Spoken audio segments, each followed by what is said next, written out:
So if you're a video editor or an upcoming entrepreneur who's just constantly getting distracted, overwhelmed, or if you feel like your brain's just scattered when you work, then this video might change everything for you. Because real productivity isn't about just working more hours. It's about using the right tools and also the right setup to make deep work your default every single day. And just a few weeks ago in my private community for editors, I recorded a full masterclass where I broke down my entire productivity setup, from the apps that I use on my phone or which apps I have deleted or removed from my phone, to how I organize my laptop, inside my browser, inside my desktop, and how I set up my desk setup to avoid distractions and stay in the zone while I'm editing, or even when I'm just doing any type of work.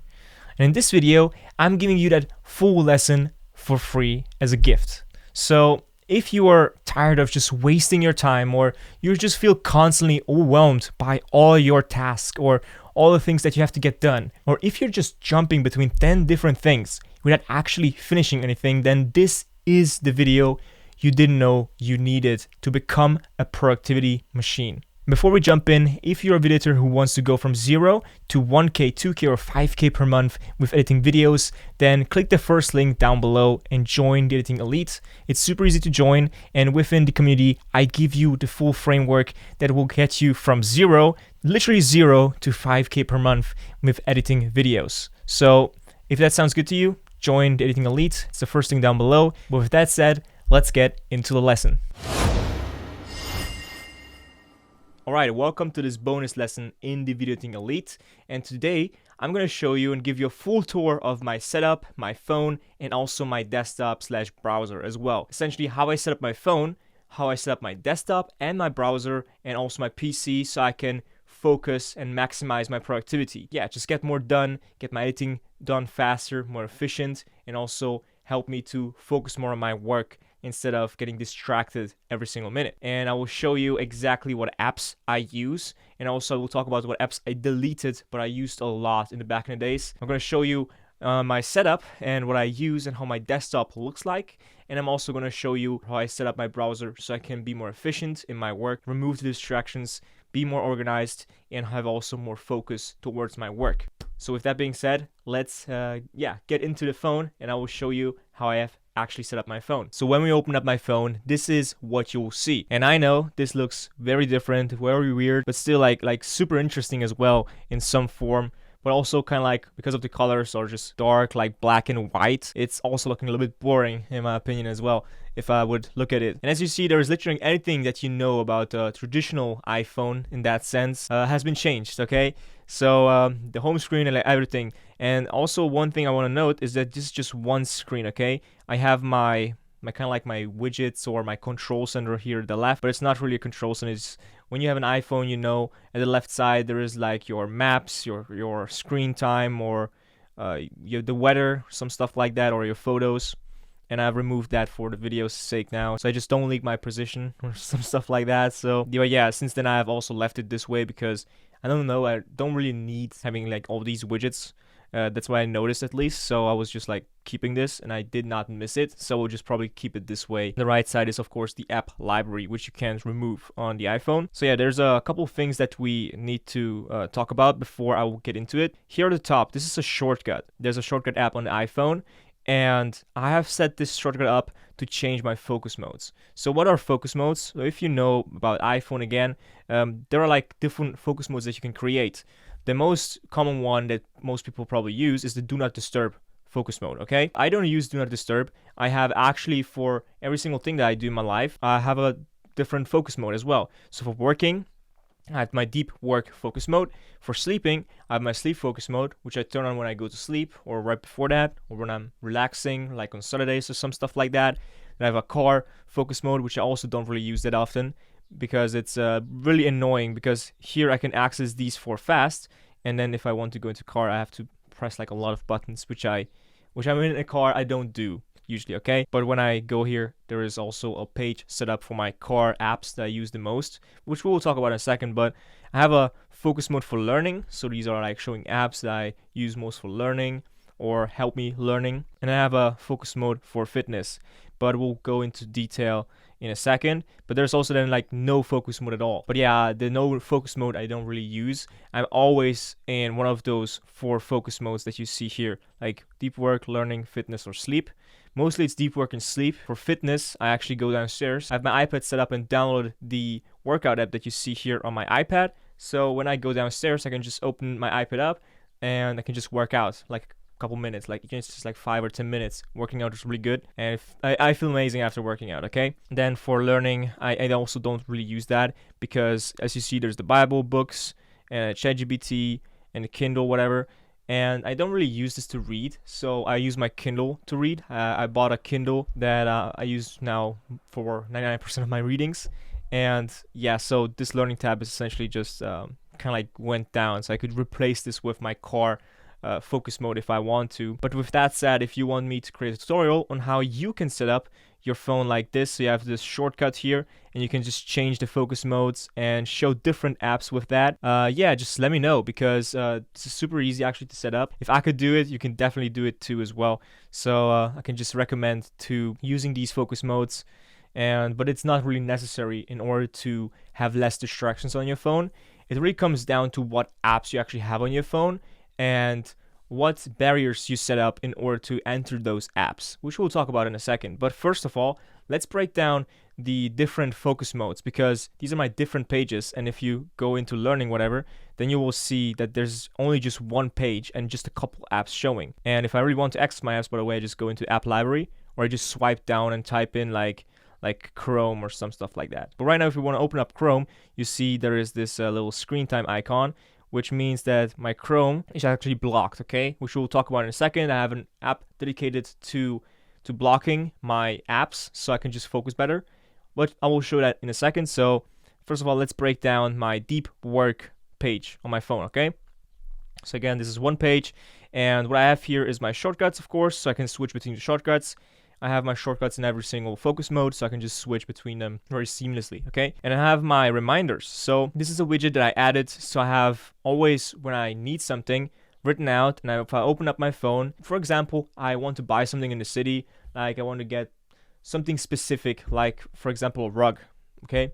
And I don't want to buy a rug, just for example, it is pretty easy just to open up the reminders app and just write it down like this. Reminder, buy rug city. And if I'm in the city and if I open up my phone, then the reminder will update here, and then I can just go ahead and think about like, okay, oh, I wanted to buy a rug. So I go to this store, and if I buy the rug, then I can just like boom, and it's done, right? And this is how easy and seamless it is to have all your notifications and things that you want to do and get done when you're somewhere or when you're home, whatever task that is, you can just write it down here, okay? And so I use my phone essentially just to help me instead of distract me, okay? If I open up my phone, I know exactly, okay, I wanted to do this. For example, here, record B-roll. And this is not really specific, but when I'm outside somewhere and my girlfriend is with me, I ask my girlfriend just to record some B-roll so I have some more footage for my YouTube channel later down the line, so the editors can use that and place that on the footage. And find the record the goals video. So I can also ask like Siri to set me reminders or add it to my reminders. And sometimes when I talk to Siri, it does not understand me correctly, which is pretty funny.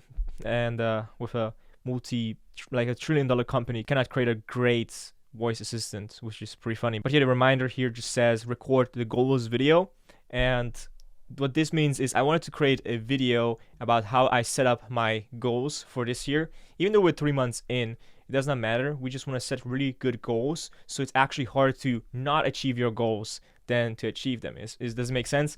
Let me know if this makes sense. But yeah, this is one video that I wanted to record this week, and then I can just check it off and have just less things that I want to remind it of. But if you go into reminders, you also see there is different categories that you can do. For example, YouTube videos. If you have ideas that you want to record, you can just write them down. You have like your main like reminders. It's just saying in German right now because I have originally my phone wasn't just set to the German language, and I just changed it to English. But yeah, then we had the course and community. So for this community and course, I can just write down what are my next tasks. And you can either use the Notes app for that, you can either use Notion for that, you can use the Google Docs for that, whatever it is. Make sure you just write it down, okay, what your next tasks are and for what. And then pay for stuff. For example, buy this or buy that, or pay for this. And yeah, so I usually have it here in my main reminders, but yeah, I can just recommend to you, if you have like the Apple ecosystem, you can just easily, like if you have a MacBook and like an iPhone, it's like super simple, super simplistic. I recommend to get an iPhone. By the way, this is an iPhone 14 Pro. I bought this mainly because of the camera. I can definitely just recommend to get like a MacBook and an iPhone combo, because when you record something on your iPhone, like a screen recording, you can just send it off via AirDrop easily to your MacBook. And if you have like notes that you took, you can just write it down. It updates into the iCloud if you're connected to the Wi-Fi. And then once you open up your laptop and it connects to the Wi-Fi, it literally just opens up and it's in there in the Notes app, which you've just written down on your phone. And it's so seamless, so nice, and it's so just straightforward and easy. Can just recommend it enough to get like an iPhone and a MacBook combo. And what you see here, I have like 5 apps on my main screen for the work, and these are the 5 main apps that I use either for work or just using the work when I'm working in the work mode, or just throughout the day. So first I have the Notes app. If I have like ideas, I just note it down. I definitely recommend to also have the Notes app ready on hand. I would even put it here, I would say, because it's such an important app actually. If you have like really good ideas throughout the day, even if you're like whatever, sitting somewhere in a bus, if you're like helping out of the shower, whatever, you can just write it down so easily, so seamlessly. And like once a month, you can just organize your notes if you want to. And then I have like WhatsApp. I don't have to explain it, just for communication. Then I have ChatGPT, which I use for asking ChatGPT some stuff, even if it's just like most random stuff. For example, even yesterday, I had one of my family members had an issue that if they're calling someone, their number is not displayed to the receiver. And I was like, okay, well, it's a Samsung. I have no clue about Samsungs. I only know how to set up an iPhone. Then I just asked ChatGPT, and it gave me the answer, even in the Hungarian language. Okay, and yeah, it's super insane. Like, it was just so seamless to set up essentially the settings in the phone with ChatGPT. And I always have like help from ChatGPT if I need to create some processes, if I need to create some stuff for business, for editing, even for editing work or design. I ask ChatGPT for feedback. Okay, it sounds so weird, but it works, and especially if you spend more time on it, it can definitely work wonders. Okay, and I have Slack for communications as well with the team, and I have Routinery. And Routinery is a really great app. I can definitely recommend for you to try it out. And I will just open it up and show you. So I had this issue that I was not consistent with my self-improvement and with just, my routine. And I really wanted to build better habits and have like a real good and strong routine, okay? And with that, I was looking for apps that could help me. I was also like trying all different type of things. I'm almost all things. I had a habit tracker app. I had my Notion, whatever, with showing me like the SOP for the day for myself, like the procedure, what I should do every single morning, midday, evening, whatever. And I had basically my routine written out on a piece of paper, and I hang it on the wall. And yeah, so after trying all the stuff, even like writing it out in my calendar, just blocking out stuff, like even just blocking out time for working out and all that stuff, I found this app. This is called Routinery. It's such a good app actually. It's such a good concept. I really like it, but it's really strong concept as well, because for me at least, it helped a lot. And I have like 2 routines here. Morning routine, cold day, because right now it's winter. Now it's spring, and it's still like really cold outside, and it will make sense in a second why it's called cold day. And then I have my evening routine, of course. And I can start these at any time of the day. So when I wake up, I can start them right away. If I wake up like 1 hour later, I can just start like 1 hour later. So there's not bound to any time. And of course, there's also less consistency with the timing, as if you would just block out time in your calendar. But I found this for the beginning especially is a really good starter app for someone who was really inconsistent with their routine. And if I go into my morning routine, it says drinking water, make your bed, getting dressed, taking vitamins, fire, brushing teeth, and choose the one most important thing. And yeah, so if I open up this app in the morning, I can just go and press the start button in the bottom. Okay, I've already done it, but I can just restart and then inhale, whatever. You can just skip that. And the first thing I do when I wake up is start this app and essentially just start this routine, okay? Then it says drinking water, and you have 1 minute to finish drinking water. But if you go over it, for example, for like 10 minutes, 50 minutes, whatever, it's not an issue. It just says there that you're over the limit for like 50 minutes already. And it is so insane, like how you can get just carried away if you have like social media and email, whatever, all the apps on your phone. And this here essentially just helps you, like, okay, drink water should not take that long. You shouldn't look at your phone while you're drinking water. The most only thing I do sometimes, I go here to my sleep focus and I check my sleep score, which I will talk about in a second. Right now I'm not connected to the Bluetooth, so that's why this weird pop up. But yeah, I would just check my sleep score sometimes when I drink my water, but sometimes I also just check my sleep score when I'm brushing my teeth. So yeah, but for example, here drinking water, you're already over like a couple seconds and it counts up how many seconds you were over. And but if you finished it, you can just click check, make your bed. I always like to do my bed. I don't like when my bed is unorganized and messy. It's literally the first thing I do in the morning after I drink water is make my bed. And it's literally takes like 1 or 2 minutes to make my bed, so it does not make sense not to make it. And then I get dressed, and in the night routine, I actually lay out my clothing the night before, and I actually just put them on, and I take my vitamins, my pills. Right now, I take I ordered some new multivitamins because the one I used it up.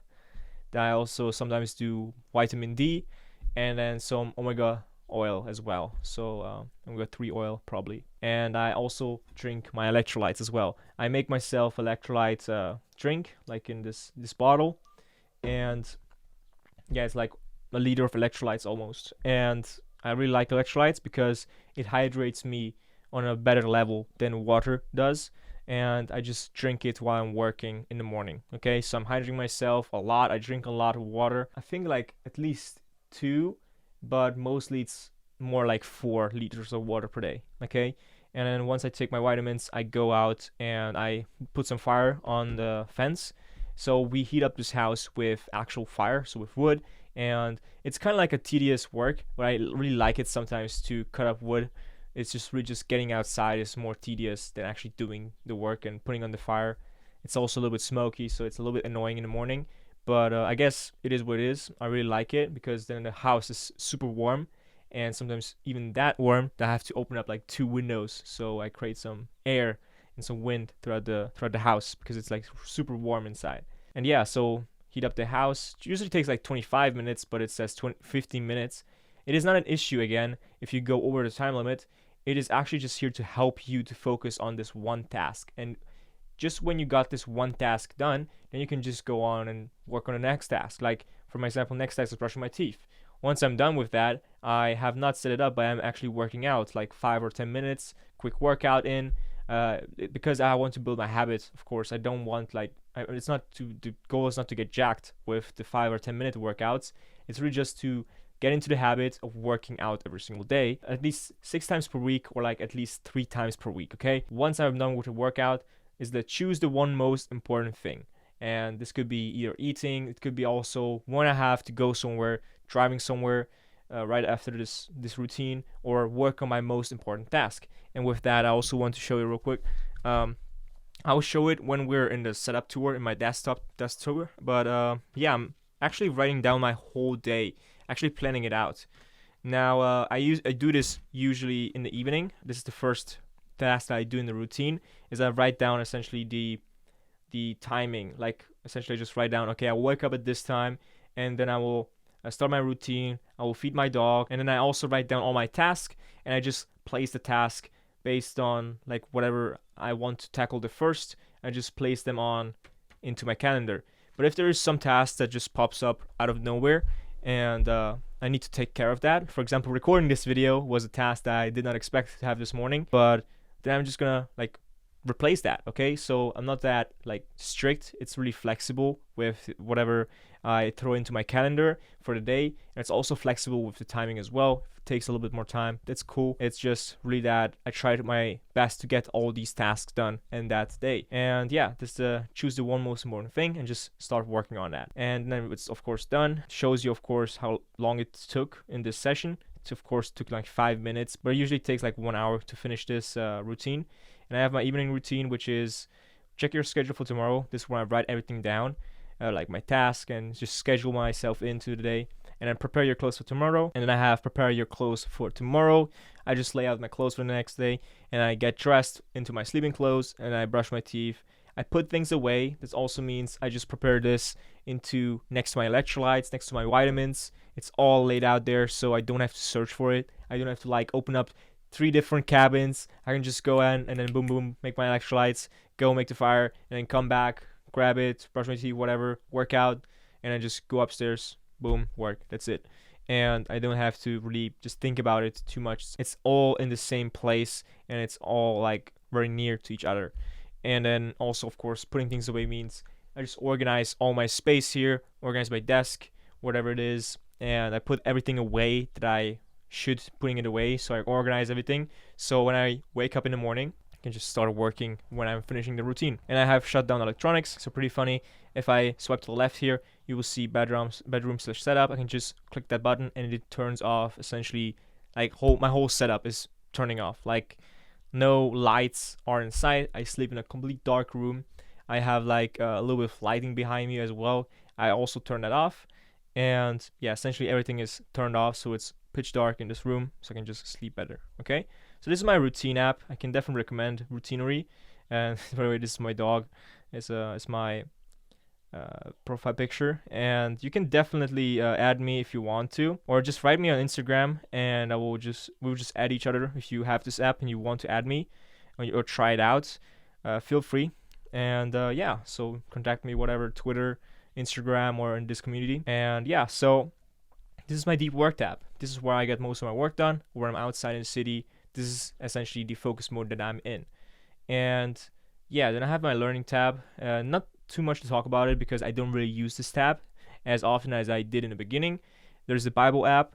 There is I read the Bible on my Kindle now. I have the German and Hungarian version, so that means I read in 2 different translations, and this is just helping me to understand the Bible better because I have like a hard time understanding it in German.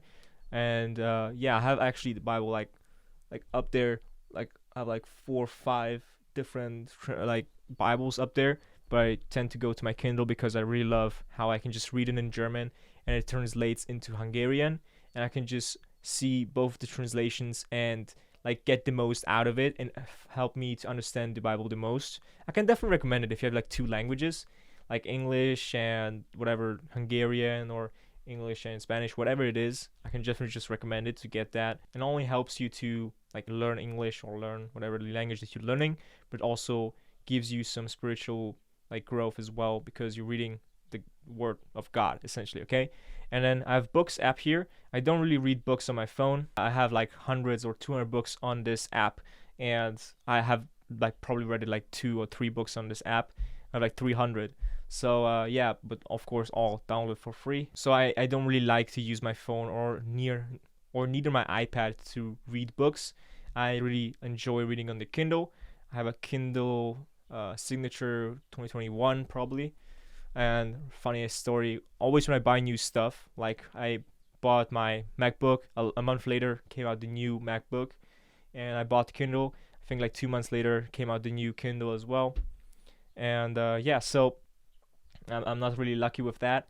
So yeah, but I like to read on that. And right now, if I go into my Kindle's app, you can see what I'm reading. How I read the productivity series is I actually also have the Audible audiobook as well. So I can definitely recommend it. So you can see here, there's a productivity series. And how I actually read this is I buy the book on Kindle, and then I also buy the audiobook on Audible. And what I do is I read along on the Kindle and I listen to the audiobook on Audible. And essentially what the audiobook is just a read aloud version of the book. So what that means is 99% of the book that you see and you read is the same in the audiobook form. It's just a read aloud version. So that means you can just read along in with your eyes, and you can just listen to it that someone is reading it, and it also helps you to focus and like kind of eliminates that wandering mind, okay? Because my mind wanders a lot when I'm reading, and this is essentially just helps me to mitigate that and just focus more on the book itself. And it also super fast when you want to read books and get the books done fast. It's a super fast way to read books as well, just to get the audiobook and the book itself, even if it's like a physical copy. I love physical copies, but I enjoy reading on the Kindle more. It's super like thin, so I can just carry it everywhere. Like you can just hand carry it and just put it into my pockets and stuff like that. It's super nice. And yeah, just try it out with one book that you really want to read, and then just get the audiobook as well. Even though it's like money, it's like whatever it takes. Like just get the book, get the audiobook, and just just read both. Just get through it. It's like having a conversation with some sort of expert. If it's like, for example, Gilvy, he doesn't have an audiobook, unfortunately. But if he would have, I would have also bought the audiobook as well. But yeah, Ogilvy on advertising, that's also one thing I want to read this year. There was a time where I was reading 30 books per year, but right now I'm just focusing on reading the Bible, getting through the Bible, and getting as much from the Bible as well. And then also increasing my productivity. So this is why I bought the productivity series, and also getting better at marketing. So this is why I bought the Ogilvy and advertising book. Okay, so yeah, this is my Kindle and an Audible. I'm also like to listen to audiobooks. I just finished like The Psychology of Money. It was really good, like listening to it. So when I'm listening to audiobooks, there's not a lot that sticks around like directly, but I always get some good ideas while I'm listening to the audiobook, and maybe there's like one or two things that stick around. So it definitely makes sense more than just listening to music in the car, in my opinion. And right now I'm just also listening to The Law of Human Nature by Robert Greene. It's a super long book, it's 26 hours to listen, but nevertheless I want to get through it. And yeah, and then I have ChatGPT here, of course, if you have any questions, and I have Deep Stash. So let me just remove my barrier here real quick, stop the block. I will show you the app in 1 second, but I have Deep Stash. And what Deep Stash does is, this is essentially just an app that replaces your social media. So you have social media where you have all these whatever posts, like the hook you and all that stuff. And if you open up Deep Stash, you will have here like quotes from the best thinkers. From this dude, for example, he wrote the book Eat, Move, and Sleep, and this is probably from a video that they took the quote from. And you can just actually just go into it and read like the quotes or the ideas from this video from Big Think. Okay, Big Think is a big channel, has a lot of good videos, and so they are the quotes, but it's not only quotes, there's also these book summaries. So there's like 15 ideas in this book that's called Why I Write. Of course, you have to watch an ad if you want to like read through like a lot of books at the same time. So if I would use this more, I would definitely pay for it, because this gives like a lot of good ideas. 5 Things Girls Secret Love. Okay, it's getting a little bit weird now, but good things don't last forever. Embracing life's impermanence. So yeah, what this does is gives you ideas from books, like short summaries, or not only from books, also from videos like this, The Afterlife through the lens of Einstein's special relativity. And we have also like podcasts or articles that people take and just write down the best ideas from that they got. Or from this person, from Friedrich Nietzsche, they also have like 12 ideas that they just like essentially just write down in this app. And you can also just explore. So you can explore via book. So if I want to type in The Law of Human Nature, for example, and there you see sources, and there's like 16 ideas, 28 ideas, and yeah, there's like a lot of ideas to the book because it's very famous. Of course, it's not every single book on the platform, but maybe you can create some summaries. And then you have your library where you can save all these articles or these ideas, and you can also create, of course, as well, like posts and stuff like that. I can really recommend this app if you want to replace social media, but you're really bored and you don't want to listen to something, you don't want to watch a video, and you want to get some good ideas. And I can just definitely recommend this app. And I think this app is super good because they're also like all these people. For example, the dude who wrote this, okay, Deep Stash wrote this, never mind. But for example, here, Gia Hume wrote this, 430,000 reads. Like 430,000 people read this. So all these people who are in this platform, on this app, actually want to like get better at something. They want to improve. They're this massive self-improvement community posting on this app. So I think even just downloading it and just like testing it out, it doesn't hurt you. Either it's just gonna make you better, a bit of human, and just gives you on a daily basis some ideas that you can just go through, read through, and like think about, And then I have the Kindle app again for the Kindle, and I have the TED Talk app as well. So if I want to listen to TED Talk in the car, I'm just turning this on essentially. Or if I'm outside walking my dog, I just use this app to like learn from the experts. They're giving presentations on these topics, like how to make learning as addictive as social media. Pretty funny story, a pretty funny thing, because I actually watched this video already on YouTube, and I don't want to download YouTube. I have no YouTube on my phone. You can see there's only YouTube Music and there's only YouTube Studio on my phone. I don't have YouTube on it because I uninstalled it. And to not have to install it, I actually install every single app like podcast, music, Audible, whatever it is, separately on my phone, like TED Talk, for example, as well. And for example, here, I learned that giving people streaks, for example, in the app, like Duolingo has this streak. They have this, you learned like 100 days on streak, 300 days on streak. I think mine was like 90 days is when I used to learn like Turkish a little bit. And yeah, so this is one thing that I learned from it and took away from that. So if I were to build an app later down the line, this will stick with me, and I can just think about like, okay, how can I give the people some streaks so they log in every single day? Or how can I use this in my community? How can I use this in my YouTube videos? Whatever it is, like it's literally just, or how can I use it in my life? It's literally just how much you want to like improve in life and get better ideas. Yeah, you can just download like 2 apps from that, TED Talk and Deep Stash, and you will have infinite amount of ideas for everything that you want to do. And yeah, so this is essentially the apps that I have in learning. I don't use this tab often. And for fitness tab, I have the stretching app. Stretching exercises, can definitely recommend to stretch. You feel like after like 10 minutes, you feel like a brand new human being. And I have like a home workouts app. And this is an app that I use for working out. I have like a 28-day balance muscle gain, whatever. It's really just, you see 6 minutes, whatever. And super straightforward. I just don't like to like do research. And I'm also living pretty much far away from a gym. The nearest gym is essentially in a different country, in a different city essentially, okay? And it's like 30 minutes away, which is a bummer, but I would love to go to the gym. That would be super good. And if I move to a city, which could happen this year probably, then I would definitely get into a gym, and then also get a personal trainer to help me to actually gain my more muscles or get more healthy essentially, okay? But this app, until that, just helps me to work out from home with my body weight, and it's super good. Definitely can recommend home workouts. It's called Home Workouts.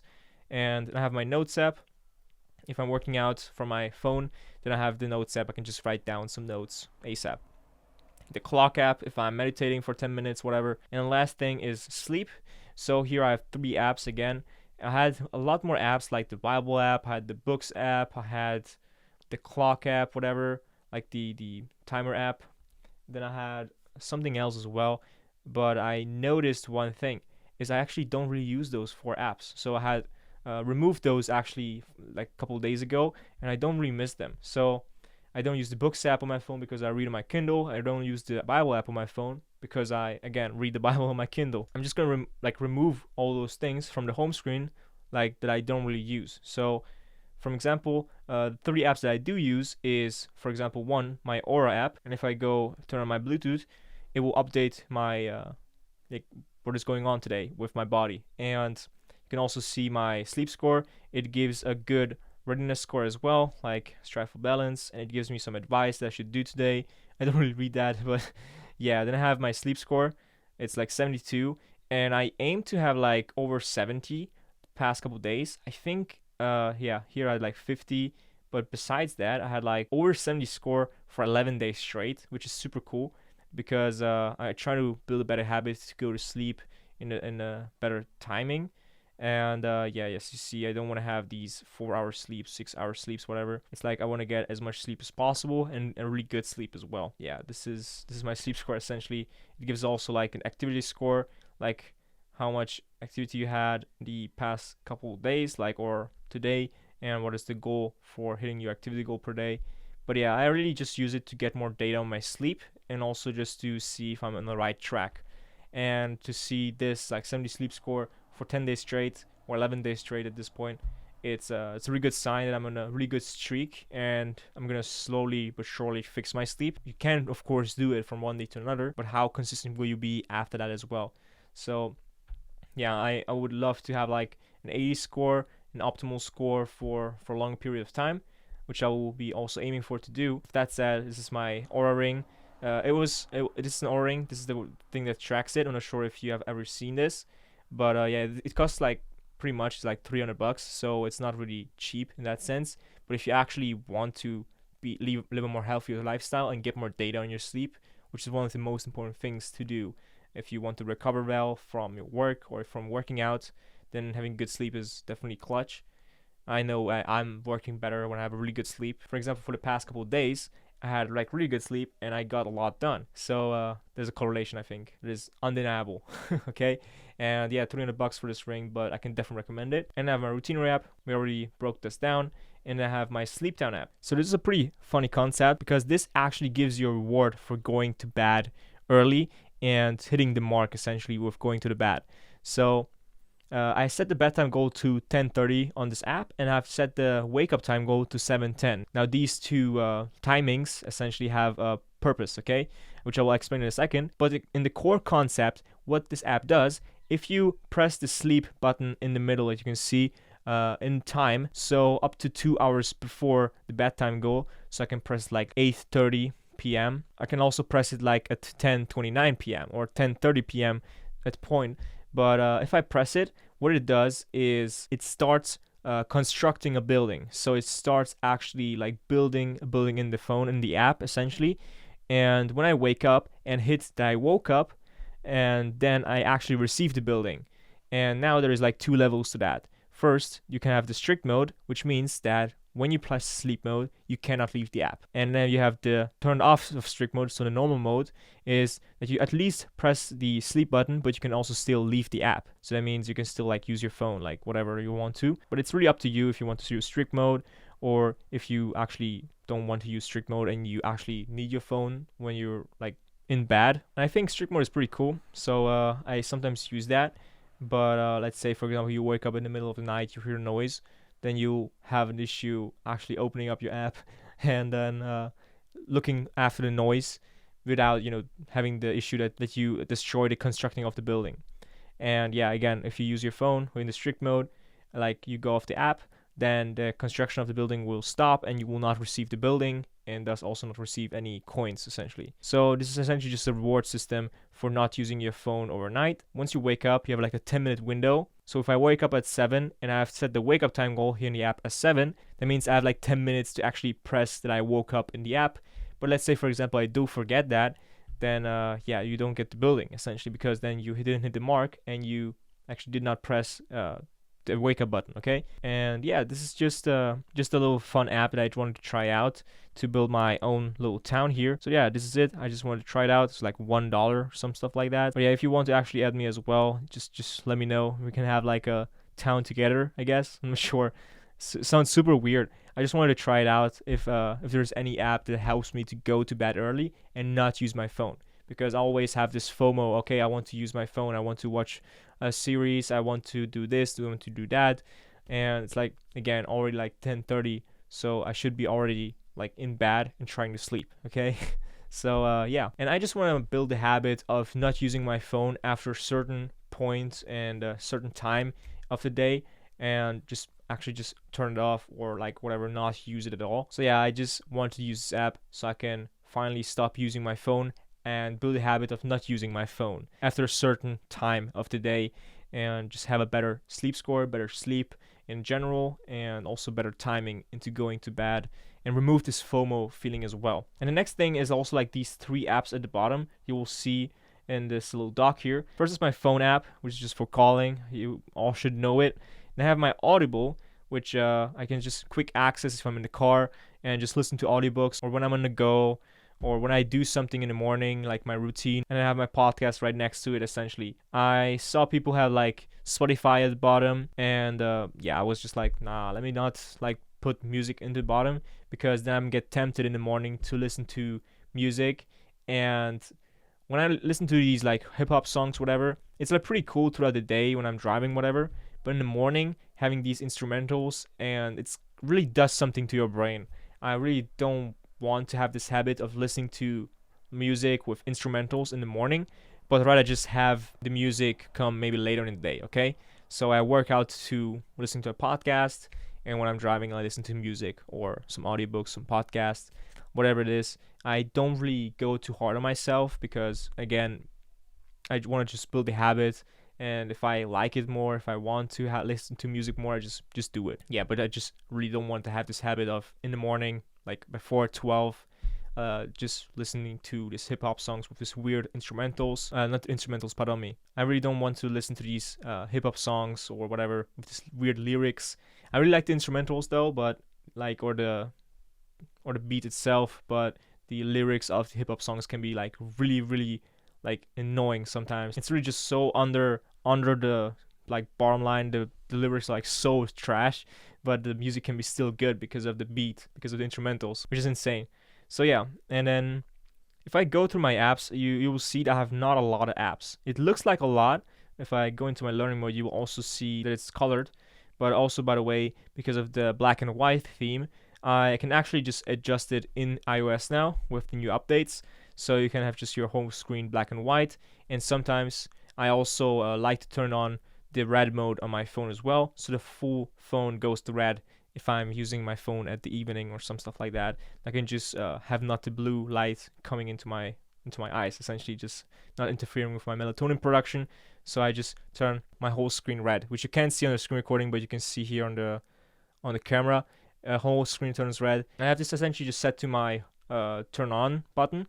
I press it 3 times and it just turns off as well. So yeah, I really like to have this in black and white because it kicks less for dopamine in your brain to view these really colorful and saturated icons like here in the learning tab. The learning tab, it's okay because, again, if I want to learn, it's like gives me more dopamine and gives me more dopamine to open up Deep Stash or open up like my TED Talk, whatever, my Kindle app to read a book on my phone if I'm someone waiting, instead of like here it's like really dull, it's really black and white. Fitness, again, I want to motivate myself to fitness, so it's like home workouts, stretching exercise, whatever, it's all saturated red, so I tend to open them more, and it just gives like a little dopamine kick, even if it's just like 0.1%. okay, I have to sleep, again, black and white. I don't want to use my phone in sleep mode, and also don't want to use my phone in deep work mode, if this makes sense. So this is why it's black and white. But if you go here, I don't have like a lot of apps. Again, new recently added teleprompter app, titles for music, and I have like social media, like school app, Discord apps for communication, utilities, some smart home apps, and productivity. Again, not a lot of apps. Again, it's super straightforward. Even Lightroom, I don't really use it often. I would even just delete that because most usually I just use it on my laptop. And then I have my finance app, of course. I have my health and fitness information, reading, whatever. It's super straightforward. I don't have a lot of apps because I actually went through my phone like multiple times and deleted more and more apps. Like even right now, I'm pretty sure there are like 2 or 3 apps that I could delete right now and I would not miss it at all. So there's definitely a lot of apps in your phone that you don't really need. And you can literally just from one day to another just say goodbye to. I'm 100% sure. Like with 100% certainty. So I can definitely recommend to you just to clean up your phone as much as possible from these apps, because I kid you not, I feel so much better now. I have so much less screen time. And speaking of screen time, I also want to show an app which is called Refocus. I have the pro plan here from Refocus. So you can see I have like 2 hours of screen time. But if you see like the apps that I use today, it's like Routinery 50 minutes. That's my most used app. So that means there was like no Chrome, there was no social media, whatever. I actually just used my phone mostly because it was on this screen here, like on the main screen. Okay, so that means I was recording this video, and I was not like looking at a video. I was not opening YouTube. I was not opening Chrome, like social media, whatever, like not Instagram. Literally, my most used app is my routine app, which is good. So I don't have a lot of screen time on my phone. If we add up the apps, probably maybe to an hour per day. And this is amazing because I was someone who, when I was a kid, I used to have like 6 hours plus on my screen time during school, during weekends, like even more probably. It is a night and day difference from when I set up my phone this way And when I had my phone back in the days set up like with Instagram, Snapchat, every single social media app was installed on my phone, okay? And now no social media app is on my phone. And what I'm trying to say is you can delete social media from your phone and still use it on your PC if you need to for work or for whatever reason you want to use it. You can definitely do that and just delete it and just use it on your PC.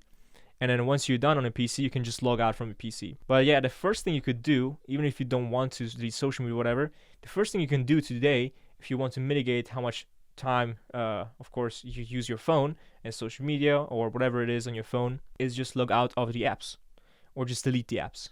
These are the few things you could do. First level is just logging out. And that of course helps because then you have to log in. There's another barrier to when you open up the phone. You have to like, okay, well, I need to first log into the app, which is already like, I don't want to log in. It's like so annoying to log in, like typing my password.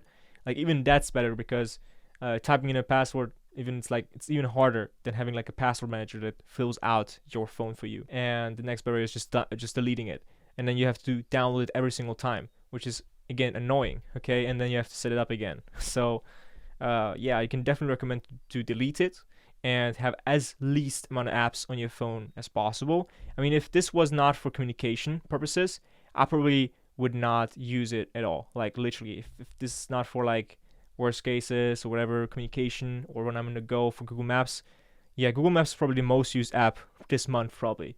That's it. Like yeah, by the way, I did not show my car focus mode. So this is my car focus mode. I have just music, Messenger, WhatsApp, camera, Google Maps, and Waze.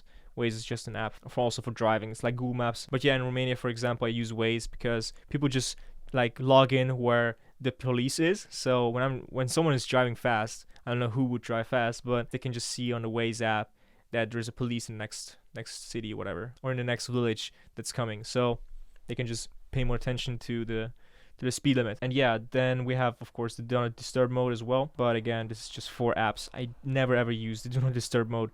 And if I turn this off, you can see I have like a lot of things set up here. Like this was my old work mode, but I don't really use Wise that often anymore. So yeah, again, I just use deep work mode mostly and sleep mode. This is it. And yeah, this is essentially how I set up my phone. And a couple of recommendations to you is, so usually I have my phone sitting there on a charging dock, like vertically, and it shows me the time or the date, whatever. And it's sitting there. It's not far away from me. I just have really like 1 second of barrier between me. But this is because I don't have a lot of stuff on my phone. So that means I can just not like focusing on using my phone. Or when there's something on my screen or whatever that is taking a while to load, then I'm not really tempted to like actually reaching out to my phone and using it. I'm actually more tempted to stay on screen, just wait for it, because my phone is set up in a way that's super boring. And a couple of things that I can also recommend to you is just put your phone somewhere else. Like literally just do it. Because I don't do it doesn't mean that it wouldn't help for you, especially if you're like using your phone a lot and you want to get rid of these immensely high like screen times. Even if it's like 2 hours a day on social media, it's like 2 hours per day that you could have done something else. Okay, it's literally just that simple. Turn off your phone and put it in a different room. Or even if you don't want to turn it off because you get calls, I get it, but how often is it really that you get calls? Okay, for myself, I don't really get calls in the morning, whatever. I really maybe get calls at the afternoon. So in the morning time, when I'm focused, I can just wake up, finish my routine. I can just put my phone somewhere else in the house or even outside of the house. I heard people putting their phones in a car, leaving outside when they're working. I also heard people getting a Trezor, like typing in the pin, putting turning off the phone and putting in the Trezor, closing it and just locking it until they're done work for the day. And then this is what you can also do as well, but I can just recommend to figure out for yourself to find the fastest way possible to get rid of your phone. First of all, get rid of your apps. Set up your phone as boring as possible. Make it black and white. Literally, you can make your phone black and white. You don't need YouTube on your phone. You don't need anything on your phone. Get Audible, get a podcast on your phone if you're really that bored while doing something else like going outside, or get Deep Stash. Make it black and white. It's a really good clutch. Get like a black screen, like a black wallpaper, what I use on my desktop. I will show you later in the desktop video. and I have like a wallpaper who's what says focus on my phone. Okay, this is a wallpaper I've set up like 2-3 years ago, and this has immensely led me to be more successful in editing videos, in my business, in my career. Like literally just changing out the wallpaper from like having a car on your wallpaper, a watch, whatever it is, to something black, something boring, is like super clutch, because I notice by myself when I have these super flashy wallpapers of my dream cars, dream watches, whatever, dream house, then I get to daydream and I find myself on these websites and looking for the prices. So I'm like, dude, why would I look of the prices? Like, doesn't make sense. I would not buy it right now. So definitely just makes you daydream, in my opinion. And by the way, I will have some wallpapers linked below this lesson as well, so you can just download it for your phone and also for your desktop. But I will talk about more of that when I'm in the desktop and I'm showing you the wallpaper as well, so stay tuned for that. And what I'm trying to say here as well is, again, I have my phone sitting there most of the time, but I recommend to you, if you're really addicted to your phone, like never ever keep your phone on the desk. That's the first step. Never ever have it in your arm's reach, but rather just get it out of the room, get it somewhere else. Don't use it while working, because it's just gonna distract you. Literally just gonna distract you. And I have it here on my charger. It charges every single day, so when I need to go somewhere, I can just pick it up. It's fully charged always. I can just walk out, and that's it. And super good because I have my AirPods right behind it as well, and it's essentially just charging my iPhone and my AirPods simultaneously. So I have my AirPods case and my AirPods this way charged all the time to 100%, and my phone is always charged 100% all the time. And then yeah, I have also this leather tray as well, which I just bought recently, and I can just recommend also get one if you have like a lot of items like wallets, keys, watches, cologne, whatever you want to wear when you go outside. Just place it there and you just have it. Okay, this is not like a what items you should buy video, I know. It is literally just for you to help to like get more organized in your space. Okay, so what we're gonna do now is we're gonna jump into my desk surface, my desk setup here. I'm gonna show you step by step how I set up my desk setup. Okay, and yeah, with that being said, let's get into it. All right, so this is essentially just a quick recording from my phone, and it's the POV of my desk setup that I see every single morning. First thing you'll notice is just one screen and this gigantic mouse pad probably, which I will break down in a second. But let me just close down the OBS. And this is essentially everything that I see in the morning. Okay, I have my softboxes here turned off in the morning usually, but yeah, this is what my desktop looks like, my desk setup. Okay, and now what you will notice also is it looks pretty clean. And why? Well, first of all, because we don't have any cables. Okay, there is almost zero cables that you can see in the setup. I know right now there's 1, 2, 3, 4 cables that you can see, but usually I don't see this cable, and this is the only cable that you can actually see, because this is the one only cable that goes into my MacBook. And this is usually not here. It's actually below my desk. This is my SSD, a 2 TB SSD. But last week I was traveling a lot, so that means I had to take this with me so I could just edit from a coffee shop, whatever. And yeah, this is why I just kept it on the desk surface. So if I'm going somewhere, I can just quickly grab it. I can just put it into my bag. I can just take my work horse with me everywhere. And this is my camera, which you have seen me from for the last couple minutes. And this is my screen, my microphone. This is my sketch pad, my notebook, my mouse and mouse pad, and my keyboard. And it's just a gym drink bottle with some electrolytes in it. And yeah, super good. And yeah, let me just break it down why I bought what and why this setup actually looks so clean. So I'm not going to show you behind the desk like the cable management. There's a lot of videos that are going to cover cable management. I'm just going to explain to you briefly what this setup on my what my desk setup is actually like. Okay, and now first of all, let's get into the keyboard. I heard that a lot of people like Sam Ovens and also other entrepreneurs are using mechanical keyboards. And why do they do that? It is because they sound and feel good.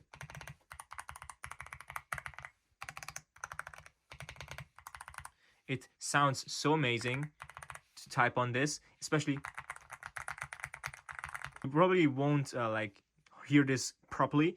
It is super satisfying to listen to this. And this is the Yunzi AL66 keyboard. It also fits the desk setup's vibe. I want to go with a brighter theme for the keyboard and the mouse, which I definitely achieved. And this is wireless, and it's connected via Bluetooth to my MacBook. And you can also connect it via a dongle if you want to, so you don't need only the Bluetooth connection. And this is also made for Mac and also for Windows as well. And again, it's also very heavy, so it's very high quality finished. And yeah, it's a super good sound. I mainly bought it for the sound. And then I have my Logitech gaming mouse. This is Logitech Pro Superlight, I think second version. And this is white, but it has these grips on them because I didn't want it to have this plastic feeling, so I just wanted to have this grip on them. And I have pretty big hands, but it still fits pretty good in my hand. I really like how it fits, and it's super fast as well. It's connected via a dongle, which you can see here at the back of my monitor arm. It's hidden there, but it's super strong. I had my Viper and Viper V2 probably as well. I'm not sure what exactly what that was, a Razer Viper essentially. And that mouse had always like connection issues, and I also had like the Razer ergonomic mouse, and that was good, but the feeling of the mouse was super bad, and also the scroll wheel was also like lagging inside of Mac. So this mouse is pretty much perfect. It has a long battery life. It is super fast because it's made for gaming, you know, and the connectivity has no issues at all.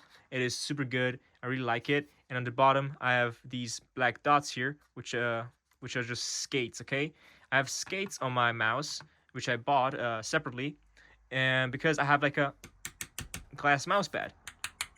As you can hear, this is a glass mouse pad, and first of all, it's a bit louder than a normal mouse pad, but it has less friction essentially, and you can just see it slides pretty much around like insanely fast. Like it creates so much less friction for the mouse to slide through the mouse pad, and I really like it. However, the noise can be some turn off for many people. So yeah, look for yourself. Maybe you can order one for yourself. It costs $100 to order a mousepad like this, and if you really want to, you can just try it out. But yeah, I cannot recommend it with 100% certainty. But yeah, this was just like a little fun purchase because I really want to try it out if it's any better, because I know the esports player use like a glass mouse pad, and they use also like gaming mouse. And I heard Sam Ovens say once that he buys mouses that the esports player do because the esports player need like fast mouses, you know.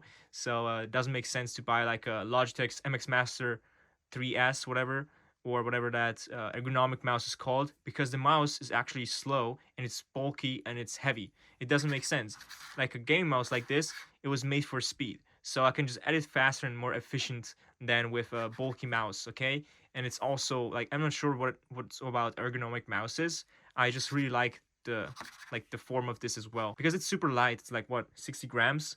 It does not take that much like friction to move it around the mouse or the mouse pad essentially, okay? And the mouse pad is also super less friction. You have to clean it up sometimes, like so you don't have like little particles on it, because that can just get caught up in the skates or whatever and can create some friction.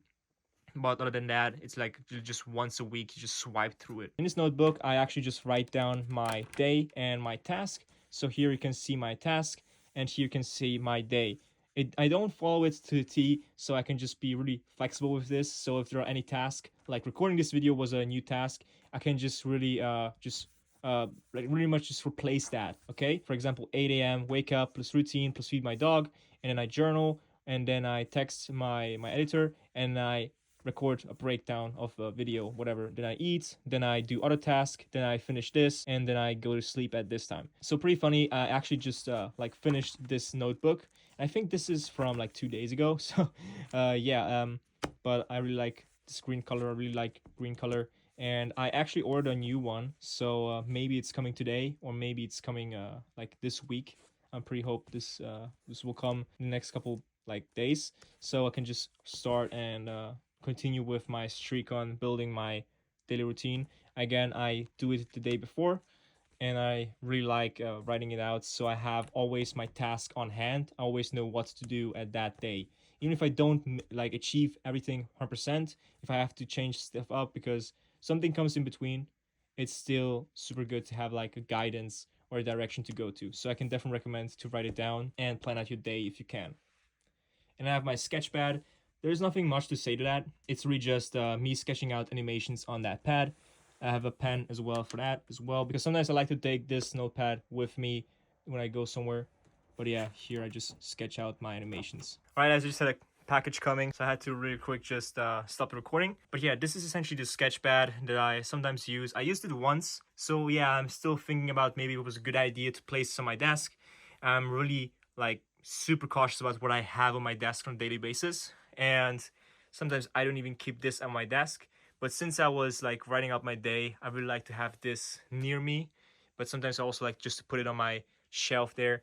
And yeah, I can definitely recommend to just sketch out your animations, because then it's just easier to animate. Because if you're animating just from your head, then you will have a disadvantage, because sometimes you have some things switch up in your mind, and then you have like no anchor point from where you want to go with the animation. And on the other hand, if you have it here sketched out, then you will know exactly where the next steps. For example, if I push my mic away, then you will see here, for example, oh well, so yeah, these are like kind of like rectangles, and then there's text, and then I need to find the graphics, and I add some number to it, and I add this line in and all that stuff. I know what to do next, like first the rectangles, then the text, then the numbers, and then the line, and then making it like animating, like giving some motion to it, keyframe, whatever it's called. And yeah, so it definitely makes sense to just sketch out your animations. So yeah, with that being said, let's get to the more cooler side, which is that's also more expensive side, I guess. This is a Shure SM7B. This is the microphone that most people like who are professional content creators use, and super good. It's hooked up to a Focusrite. It's below my desk, and it's also hooked up to a cloud lifter. And this arm is essentially a Elgato low profile arm. I want to get a low profile arm because I don't want to have like this huge arm like hanging into my picture, and I really like how low profile it actually is, which is pretty funny because that's the name of the mic. And yeah, aux cable. And this mic I can definitely recommend to get if you have the money for it. At least like it's gonna at least cost you like $500 to $700 in that range, because if you have nothing else besides the USB mic, then you have to buy the microphone itself. It's like what, 300 something bucks. Then you have to buy the cables, which can be like, which you have to get two of them, because you have to go through different things like a cloud lifter, and that's like 20 bucks at least for the cables. This mic arm, if you want to get the exact same, it's like what, 50 bucks or 100 bucks.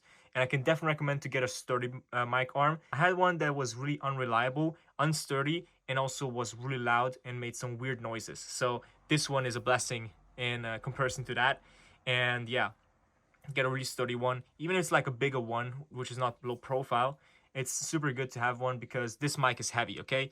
This is a heavy mic. It is heavier than my phone. It's almost as heavy as my keyboard. Probably a not really good comparison, but yeah.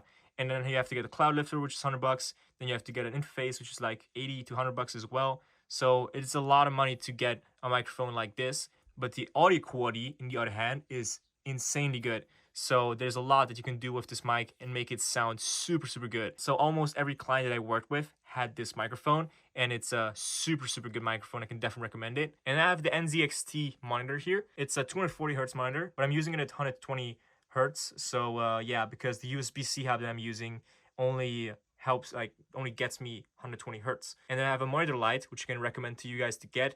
This is the first purchase you should get if you don't have one, or if you have like a dark space that you work in. This lights up my whole desk, as you can see. As you can see, it's super bright, and it also lights up the wall behind me as well.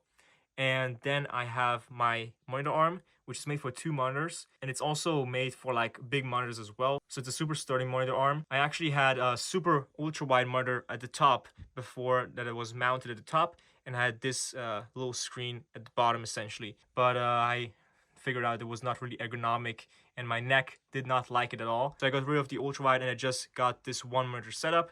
And since I can't tell you how much my productivity has improved since I'm only working on this one monitor. I can really just recommend to you, if you have 2 monitors, just get rid of one and see for yourself. Like, just unplug it, put it somewhere else, have a cleaner desk setup, and just essentially just focus on having just one monitor and just focus on one task at a time. You will get everything done as at least double as fast, okay? because you don't have the temptation to open up something else on the second screen. There's nothing that robs your attention, robs your focus from a second monitor. And if I really want to need a second monitor, for example, I want to watch a tutorial while I'm editing, which is not really that often, but then I can just open up my MacBook Pro there and I can just lay it out here on flat. And yeah, so definitely good purchase is a monitor light, so you won't have as much eye strain. And also one thing I have is my, of course I need glasses, but I have these super good looking blue light blocking glasses. So definitely get a blue light blocking glasses. It's super good. You don't need to have expensive ones. You can get some for 20 bucks. Just make sure they're real 100% blocking the blue lights, okay? And then yeah, get the monitor light like this, and also get a monitor arm, and not have your monitor stand here, because monitor stand takes up a lot of space and it doesn't make sense. It doesn't look good. It doesn't make sense to use the feet from the monitor.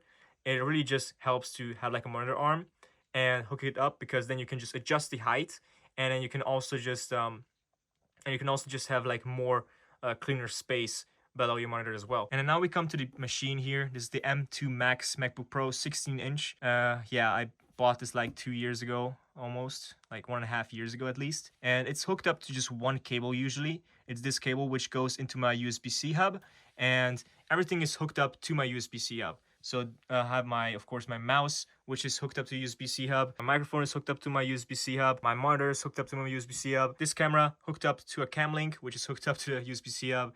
And usually this SSD here is also hooked up to the USB-C hub. And yeah, now normally, most usually, I don't really have anything else that I connect to this. It's really just this one cable goes into it. I place it in this vertical holder, which I can also recommend to get if you have a laptop.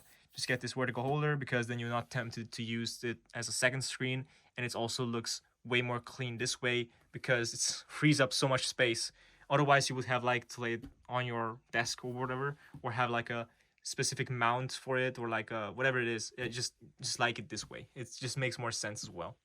And yeah, this is my desk setup. Again, I just have my bottle here usually where I drink my electrolytes from, or sometimes I drink water. Like literally, I love to drink water.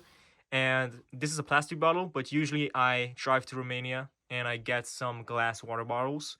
And this sounds super fancy and stuff like that, but I really like glass water bottles, and especially with the regulation stuff where they have to like put these weird caps on. I don't really like it. I always pull them off, but it's like, again, such a hustle, and it's also does not taste as good as glass bottles, and it's also not as healthy because there's this plastic all around your water, in your water, that you ingest in your body. So yeah, I can just recommend, if you can get some glass water bottles, I can definitely recommend it from the bottom of my heart to get that.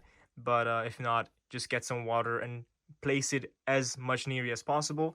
I usually have my bottle like this when I'm working, and it's not really annoying me that it's here.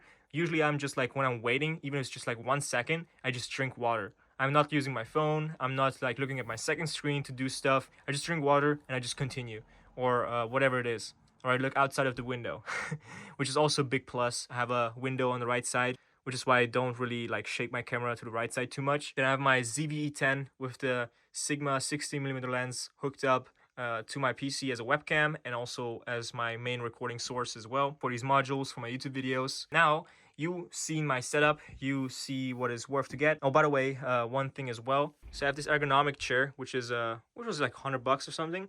So I can definitely recommend to get like an ergonomic chair. I want to get one with a headrest, and I can just definitely recommend to get one. And I wanted to get a Hammer Miller, and before I wanted to get a Hammer Miller, I actually bought myself a stool which has no back, which you just sit and has your lower back engaged. And then I just found myself that I was slouching forward with my upper body, with my neck. I was slouching forward when I was working. So I got this headrest so I can just place my neck in a perfect position. And what I also have is this sit and standing desk, but I will get a new one because this is actually manual. So I don't really want to adjust the height manually. It's a little bit annoying, creates more friction. And yeah, I can just recommend to get like an electric if you can. Other than that, I can recommend to you, if you're on a budget, what to get first to upgrade your setup is get a comfortable keyboard, get a comfortable mouse. You don't need a glass mouse pad, really. You don't really need it. It's really just for the 0.0.01% of you who want to create less friction in your space and then just get a really comfortable ergonomic chair. Okay, that's like $300, whatever, but get it. And then also, if you want to spend $50 more, get a monitor light that lights up your desk and also your wall behind you as well. That's the first thing you should buy if you're like a $250 budget. If you want to spend on whatever upgrading your setup, that is $350 well spent. Okay, you'll probably have to like consider maybe in your country is like $400 or like up to $500, but stuff like this definitely makes your workflow more seamless and more enjoyable, which means you're not just hustling here just to get a rich whatever, but you're also enjoying the work that you do. And this way, in this stage of my life, I really enjoy the work that we do, especially with my community, especially with the team I'm working on, a channel that I'm working for. It's like super good work. I really love the process. Every single day I wake up, it's like a really good day. Okay, so definitely make sure when you see my setup that you take the best out of it and just try it out for yourself. And for me, for example, I really don't like the monitor. I will swap this out to a 32-inch 144 hertz 4K monitor in the future, and yeah, just test it out. What is it to be on 32-inch and 4K resolution?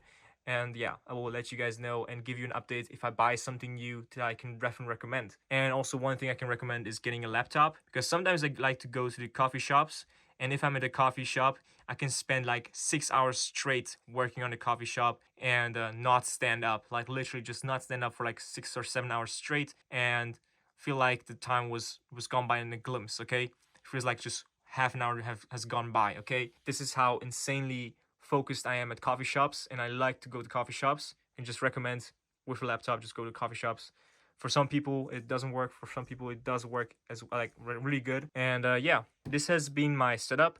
I tried my best to keep it clean, just to wipe through it with some antibacterial whatever wipes, and also wipe off dust sometimes. Right now, I did not expect that I have to re-record this video again, so this is why my setup looks like a bit like dusty, but usually it's not really that dusty. Okay, and yeah, with that being said, now what we're gonna do is we'll jump into the computer, and I'm gonna show you my whole desktop. I'm gonna also show you my browser and what apps I use, whatever it is.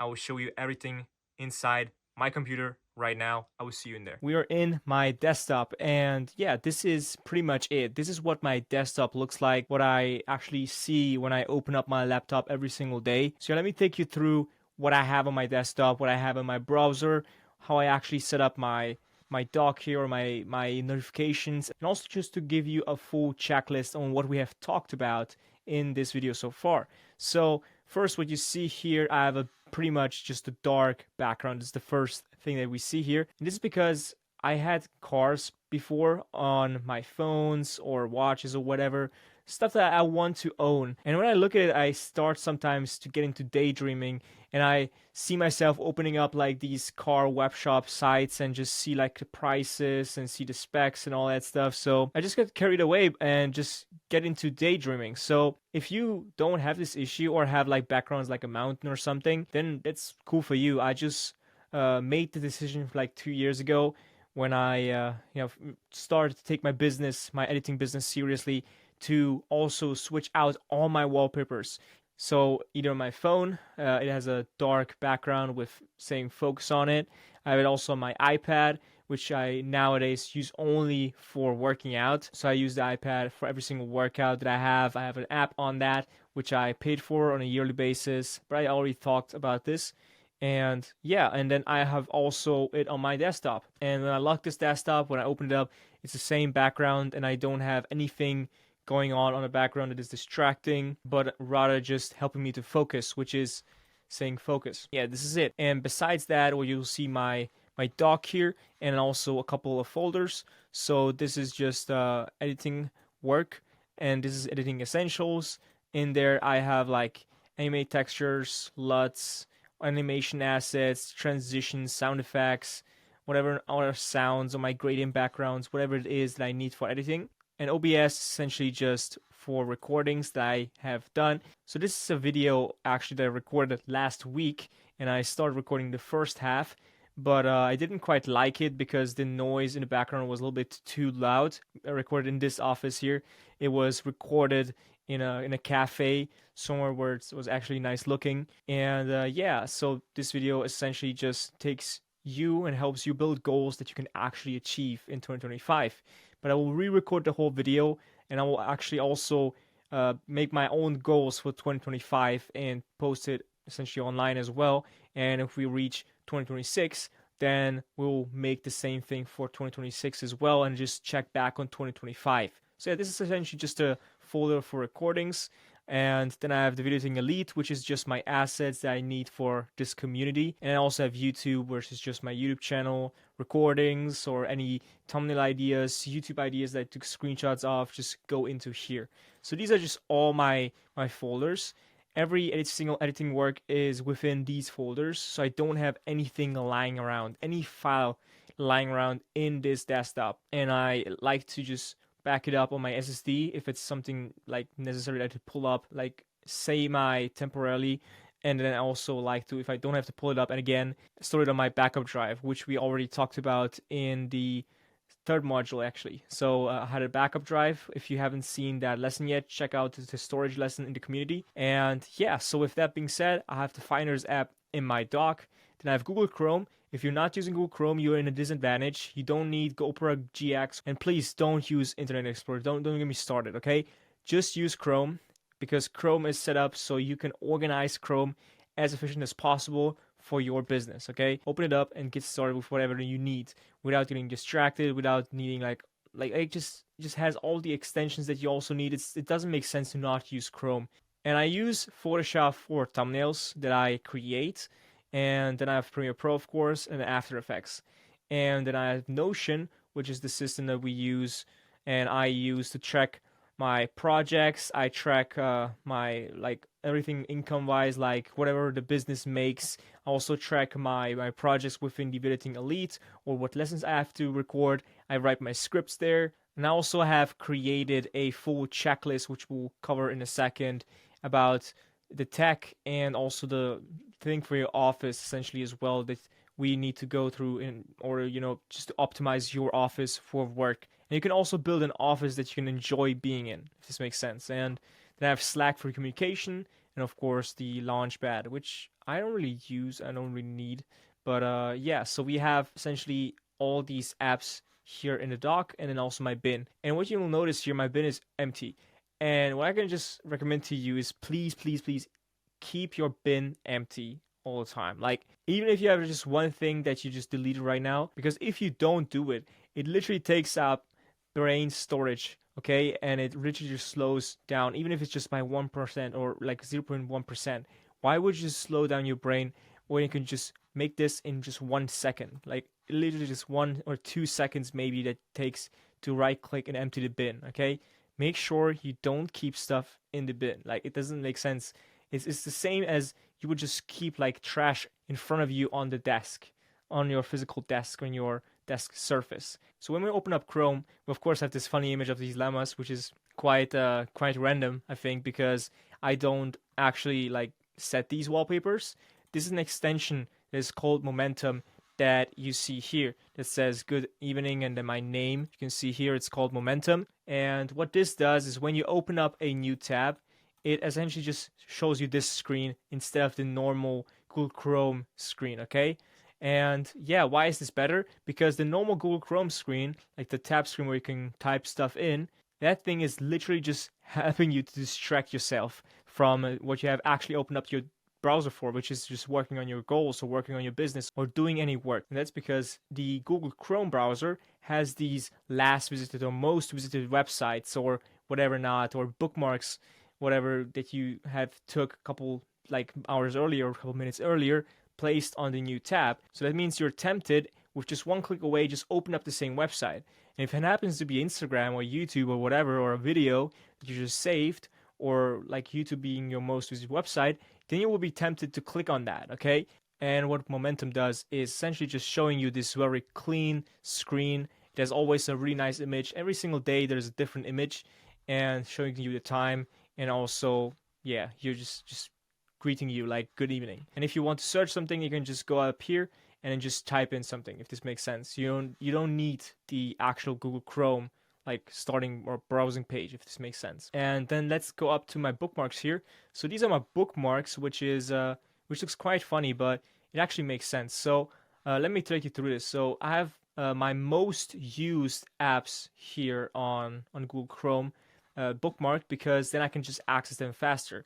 So if I need ChatGPT, I just press left click, or if I need in a new tab, what I just do is I just press my mouse button, like my scroll button, by the way. It's not my mouse button, but it's my scroll wheel. I just press it, and it just opens up a new tab. Like here, for example, the docs. Like for this, for example, Calendly.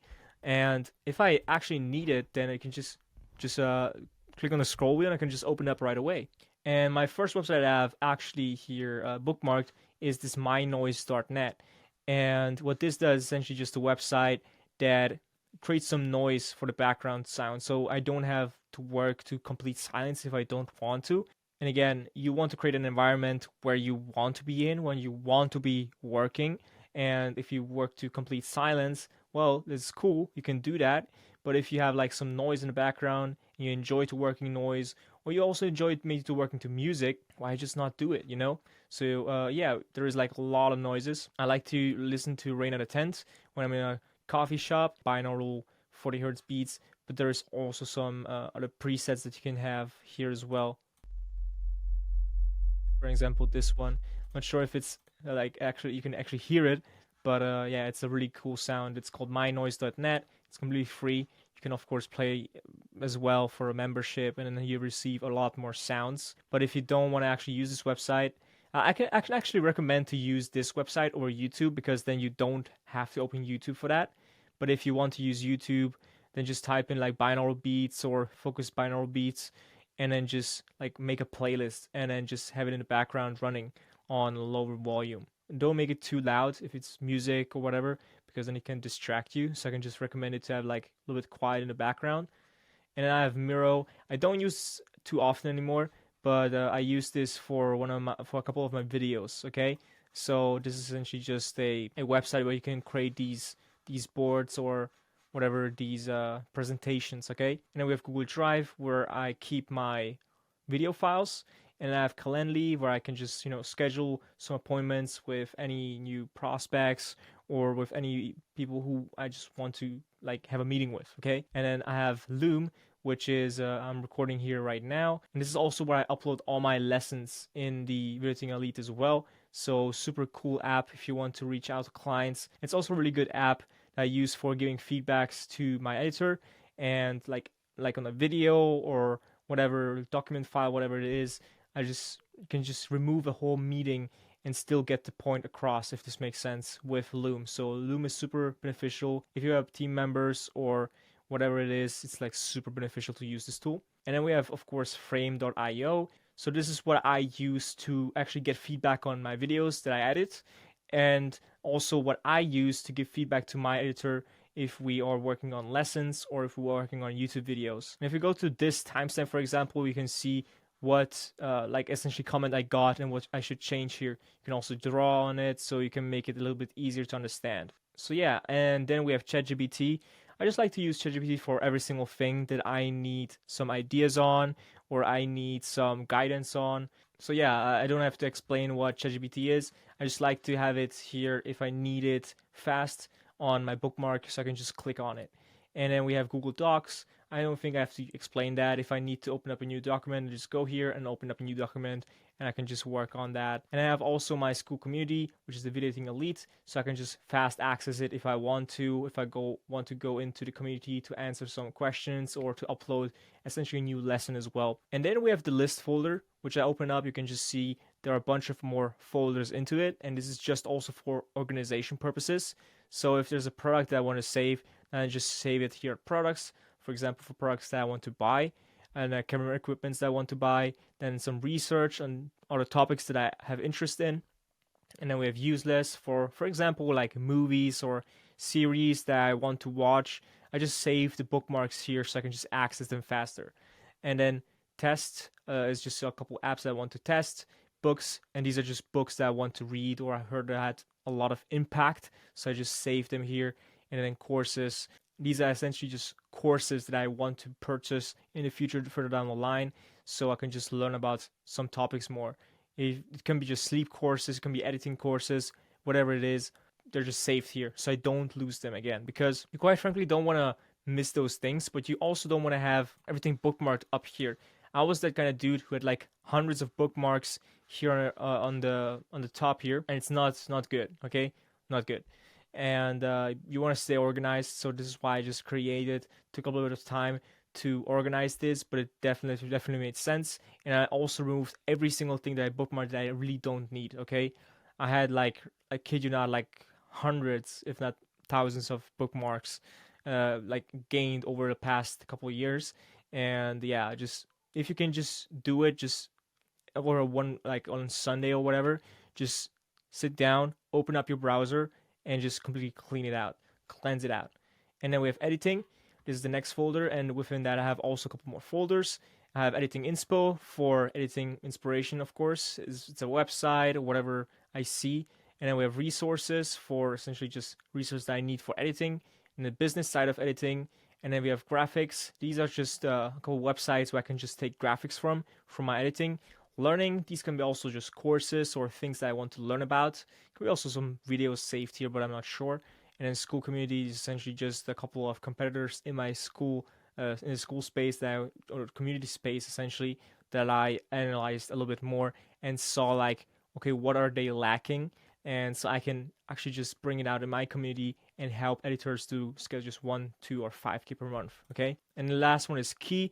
And this is a folder where I have a couple of courses and just bookmarked here that I'm currently taking, that I paid for, and or I just want to watch through again. And if you have also apps that you are using on a daily basis and you want to create a bookmarks tab for, you can just enable here bookmarks and lists and just go enable the bookmarks and lists tab somewhere in the settings.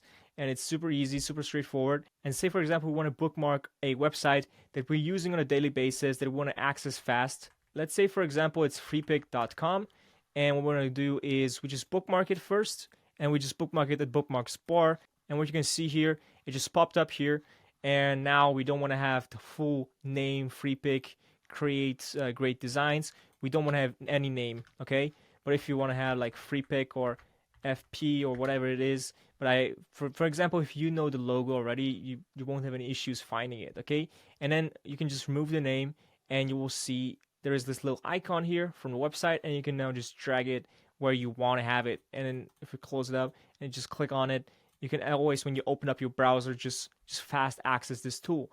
And if it's an AI tool, if it's whatever it is. Now, one thing that I want to emphasize is also, please don't bookmark your Gmail or whatever mail app you use, or social media, or whatever it is that you tend to get distracted from, or you also tend to be kind of like a little bit addicted to, okay? And it doesn't, of course, align with your goals, because you don't actually want those things to be accessible as fast as possible.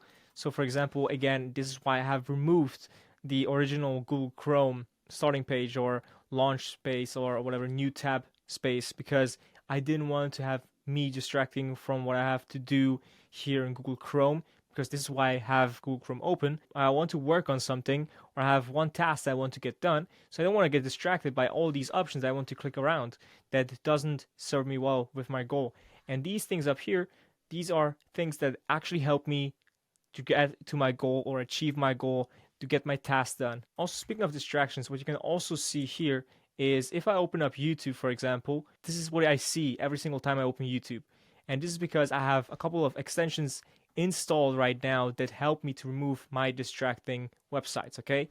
I have, for example, hide YouTube thumbnails, which I don't really use right now. Then I have hide YouTube viewers ratings, and then we have also unhook and undistracted.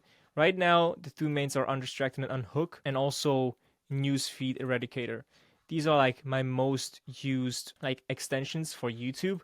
Also, undistracted is also not only for YouTube, but also for Facebook, Twitter, Reddit, whatever, Netflix, Instagram, LinkedIn, whatever it is. And what these do is essentially just this. If I open up YouTube, and if I don't have anything specific to search for, like for example, After Effects tutorial, for example, And of course, it's going to show me the After Effects tutorials. I don't have my browsing page opened up. I don't have anything else besides the searching tab that I can use right now. If I want to use the searching tab, I have to turn off Unhook. I have to also turn off this tool here. And also sometimes I turn on the blur and hide thumbnails, so sometimes it's hidden, but I have it to show now. And I have to reset my page. I have to click here and remove the newsfeed eradicator, which is the browsing page, okay, for whatever minutes I want to like remove it for or disable for, like 10 minutes. And then now you can actually see that I have my browsing page shown here. So I have to go through all of this like stuff or this roadblocks essentially to get on my browsing page. And what this does essentially, it eliminates for me to binge watch YouTube videos, because I know I tend to binge watch YouTube videos if there is like so easy accessible. This is why I've also YouTube actually like uninstalled on my phone, because I don't want to just be able to click on one app on my phone and just have like all these millions of videos that I can access and watch right now. And then also what you can notice, if I'm not sure what it is, but if I go into my playlist, for example, and if I go into my watch later, I have like 4 videos in there. There's like literally just one videos that I'm really interested in to watch. And because if I go to my browsing page, there are like millions of videos that I want to watch right now. Like literally like so interested in all these videos. It could be literally just Gordon Ramsay, whatever, Hell's Kitchen. It could be whatever other YouTuber uploading a video about traveling. It could be an animation tutorial, whatever it is. I had like, I'm not sure like how many, I have 2,000 videos in my watch later. And guess what? I have maybe just watched like what? Maybe 20 or 30 videos out of all of them. It is literally just mind-blowing how much videos I've saved that I want to watch later, but I actually don't really revisit them. It doesn't actually make sense to have it in the watch later if I don't watch them later. And then what I did is I cleaned up my watch later, my whole YouTube playlists, and I cleaned up what I don't need. I cleaned up and just reset everything pretty much. And yeah, just removed everything that I don't really need it, and I am sure that I never ever want to watch that video. And I know how it is. Sometimes you feel like, okay, this one video will actually like change my life and I will actually watch it later. Now, yeah, maybe, and maybe not. Maybe not. You're still alive and you haven't watched that video yet. This is how I think about it. Like, I have like 2,000 videos on my playlist, and if I would watch all those 2,000 videos, I would be, of course, a bit smarter. But maybe I would also just waste 2,000 videos times 20 minutes or 10 minutes, whatever. I would just waste like what, a whole year of watching videos. So yeah, it doesn't make sense to keep things in watch later, but rather just remove everything that you actually don't really need and just categorize everything that you actually do need. Like, for example, if you really need After Effects tutorials, Premiere Pro tutorials, sound effects tutorials, whatever it is, do it in like an editing folder. If there is any thumbnails that you notice that are looking actually super cool and you want to recreate, I have a playlist for thumbnail inspiration, okay? So I have this playlist for focus here, and there's like these videos. For example, this video here, and I can just really recommend this video because I've just rewatched it like 3 times already. If you can invest like 1 hour into being more productive or like towards your goals, helping you achieve your goals more, then I can help you. Like literally, you really want to get as much knowledge on what distracts you and then remove it from your space, which is a nice addition. Set up your space in a way that helps you focus and also makes it super like engaging or makes it super fun to be in as well, like from your keyboard to your lighting setups, whatever it is. Yeah, so I have like this place on focus, so if there are like videos that I want to check out later on focus, then I can just do that specifically on this topic, because it doesn't make sense to have like all these videos and watch later and I never visit them, okay? But if I want to learn more about focus because I have some free time, I want to spend it wisely so I can learn more about focus, then I have these videos that I can just visit, okay? And for example, I really like Charlie Morgan. I can also recommend again Sam Ovens for focus videos. I found this idea really cool, and if there is like videos that I see that are like really genius ideas, I literally have a playlist for genius ideas as well. So if there's a video like this is for example World's Shortest Productivity Course. It's 23 seconds long. It's such a good idea. Like that's why I got 270k views. This is not, of course, my genius idea playlist, but just for example. Or for example, this dude Ramesh Sharma, he has a book on waking up at 5 a.m. called the 5 a.m. Club or some stuff like that, and I really want to read that book from cover to cover. I just read some summaries about this book so far. So what I want you to do is like, I know you need YouTube sometimes, especially for editing, to maybe find some stuff that you need or maybe find the tutorial that you need, and it's completely fine to use this tool, YouTube, as a tool. But if you actually get distracted from YouTube, then it doesn't make sense, because then you're actually just hindering yourself from actually achieving your goal and just getting your work done. And what I want you to do is like install Unhook and then install this undistracted tool. When then you just turn on whatever settings you want. Like if you don't want to have even either just thumbnails, you can just hide it here. And also install the news feed eradicator as well, and just turn on for every single like website that you use it for. And then again, a pro tip: YouTube for me is like, okay, it's fine, but again, with these extensions enabled, but we have Instagram left, we have Facebook left, we have LinkedIn left, we have Twitter left, and all these websites. If you go to Instagram, you will see I have first the newsfeed eradicator, but then again, I am not even logged in. I don't even have this like login with this profile, this one-click login stuff. I literally don't even have. I use Dashlane, by the way, for as my password manager, and Dashlane shows you when you open up a website, and it pops up. There's like this little pop-up, so you can actually just click on it, and it fills out your username, email, and password like that, and then you can just log in. And I don't even have that enabled. I've disabled for this website, and the reason is because I don't want to access Instagram as easy as possible. I literally don't want to access Instagram at all, if this makes sense. It's literally, if you have to check it one times per day or twice per day, that's cool. You can schedule that out if you want to, or once in the morning, or just once in the afternoon, or like once midday, whatever it is. You can of course do that, but once you check that, just get out, just log out of it, okay? And then just make it as hard to access it as possible, and install Undistracted again, and just like have all these things just checked on, have newsfeed eradicator on, so you like just literally just harder you to access the website, and also just get like into this scrolling habit again. I also just noticed I wasn't logged out of Facebook, but usually I'm always logged out of every single website except for YouTube, like every single social media. Like for Facebook, I'm logged out, and you have this profile here. Just make sure you deactivate it as well. And for example, for Twitter as well, I'm still logged out. And if I really need to log in, I can just go sign up with Google and then just choose out my account that I'm actually logged in and I actually want to log in with. And I also want LinkedIn. And the same thing for LinkedIn. I was logged in here again, but remember, sign out or just sign out. Just sign out. You don't really need to be signed in or have this easy sign up. If you actually need LinkedIn, then you can actually just sign into it. And then once you finish your task or once you finish your outreach, whatever it is, you just sign out, and then you're just done with it, okay? You can just go back and focus on your other task. And again, with email as well, I'm logged in, of course, but I don't really want to check it. And what I just recommend to you is just don't check your emails, and just don't really just focus on checking your emails all the time. It's not that important. And if it is, then schedule it, okay? Make sure you finish a task, and then after that, you can just check your emails if it's actually like necessary, okay? And make sure you don't make it as easy to access as possible. It is literally just doesn't make sense, okay? You're just completely just destroying your focus. You're completely distracting yourself from your actual work, and then hindering yourself from 100% focusing on it. And also one thing that I noticed is people will talk about Pomodoro techniques and all that stuff. Well, it doesn't work for me. I can literally sit in a cafe and be like 6 or 7 hours in a cafe, fully focused on scripting out a video or scripting out a course lesson. And also one thing that I noticed that people like often talk about is the Pomodoro technique. I really advise against the Pomodoro technique.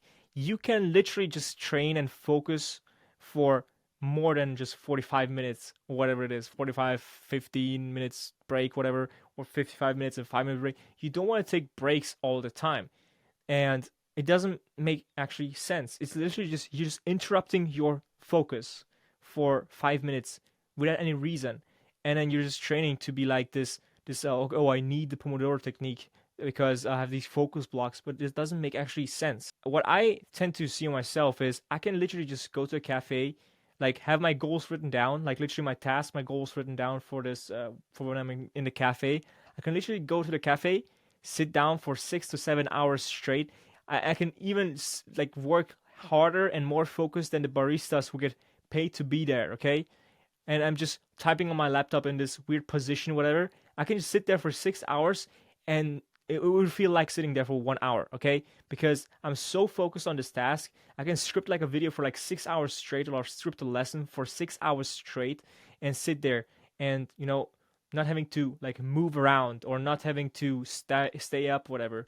I can literally just sit there, and I literally don't notice that the hours fly by so fast. It's almost every single time I visit a cafe, I'm like, oh wow, no way 2 hours have passed. And then I go back to work and I check, no way, I'm literally sitting here for 6 hours. And I'm like, what is going on? And like this Pomodoro technique is literally just so like overrated, and it literally just destroys you. You can literally train it up to focus more than 45 minutes at a time. You can literally train it up, and I also, by the way, advise to doing it for too long as well. Like, of course, we have this, okay, how to do more and more and more productivity and all that stuff, but you also have to be able to turn off your brain as well. Like, and don't mean by watching shows or social media, whatever. It's literally just giving your body rest, like recovery, okay? And by getting good sleep, or by eating good, whatever it is, giving yourself a good recovery from working, from focusing, and helping your brain also to focus better the next day, okay? So it is super important, of course, to get the work done and be productive, but it's also super important to not get carried away by just working too much and just staying up all night, whatever, or like you don't really need it. And it's pretty funny to say as well, because it's like almost 11 here, and I used to go back like 11, so I need to finish up this video quick. So what I want to do is have this just go through these checklists and give you some couple ideas, so you can just look around your room and see what you can actually improve, okay? And yeah, so this is the high performance environment checklist, list for the office, and then we have also list for the tech. Make sure your office is super clean, because clean spaces contribute to better mental health and also encourage healthier choices. Organize, keep things tidy and orderly.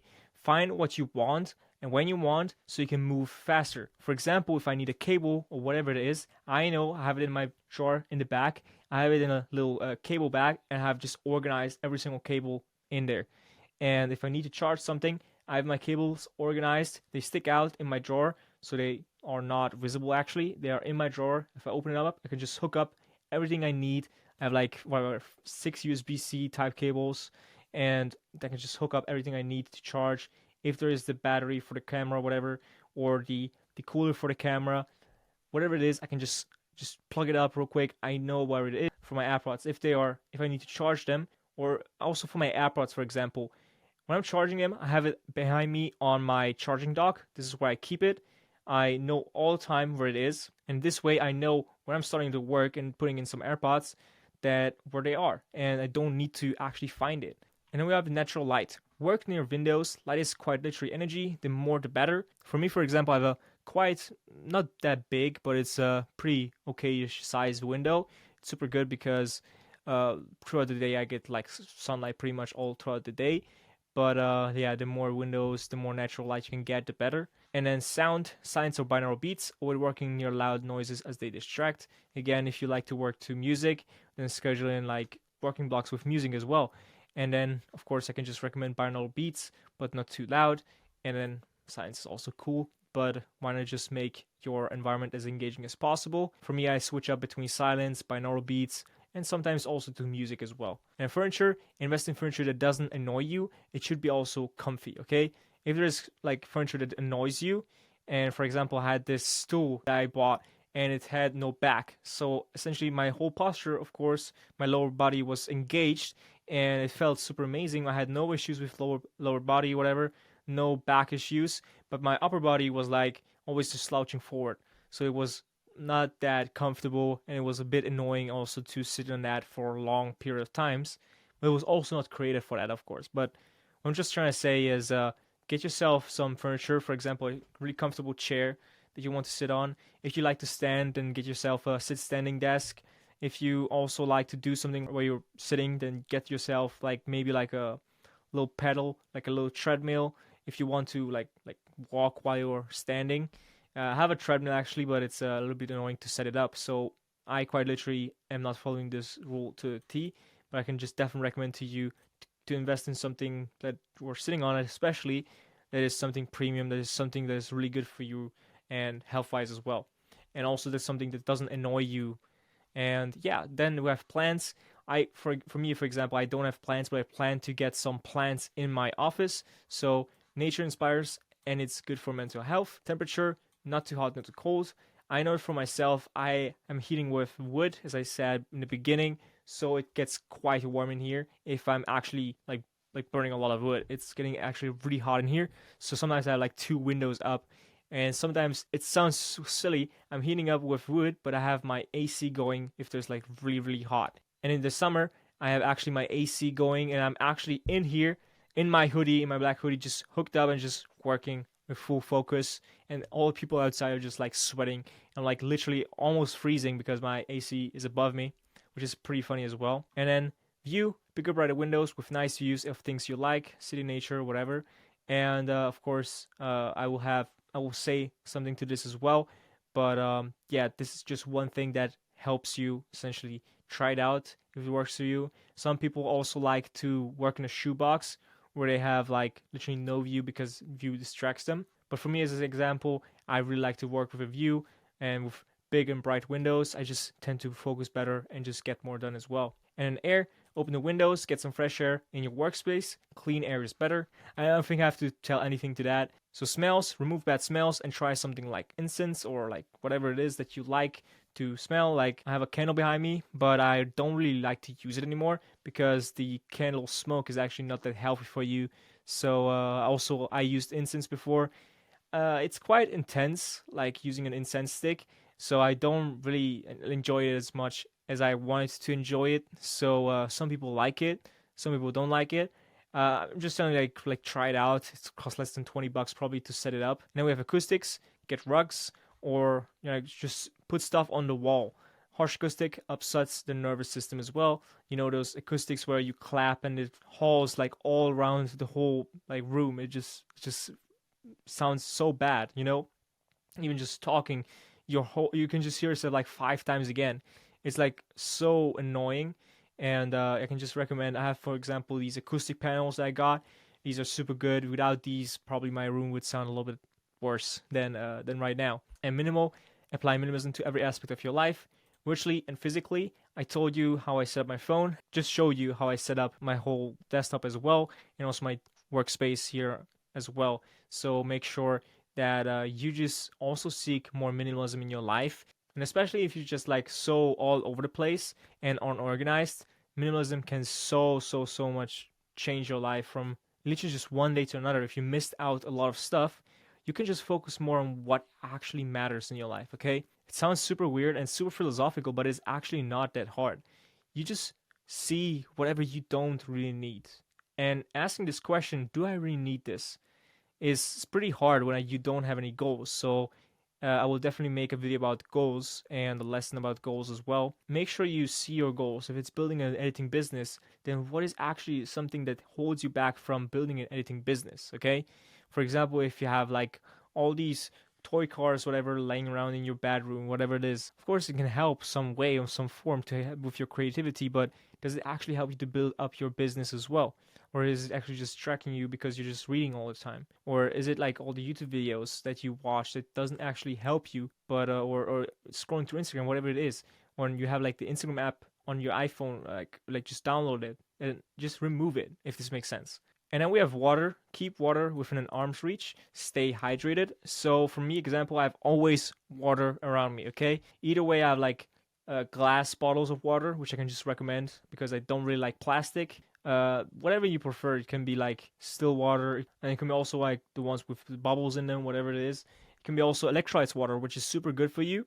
I take at least one electrolyte pack per day with like half a liter of water.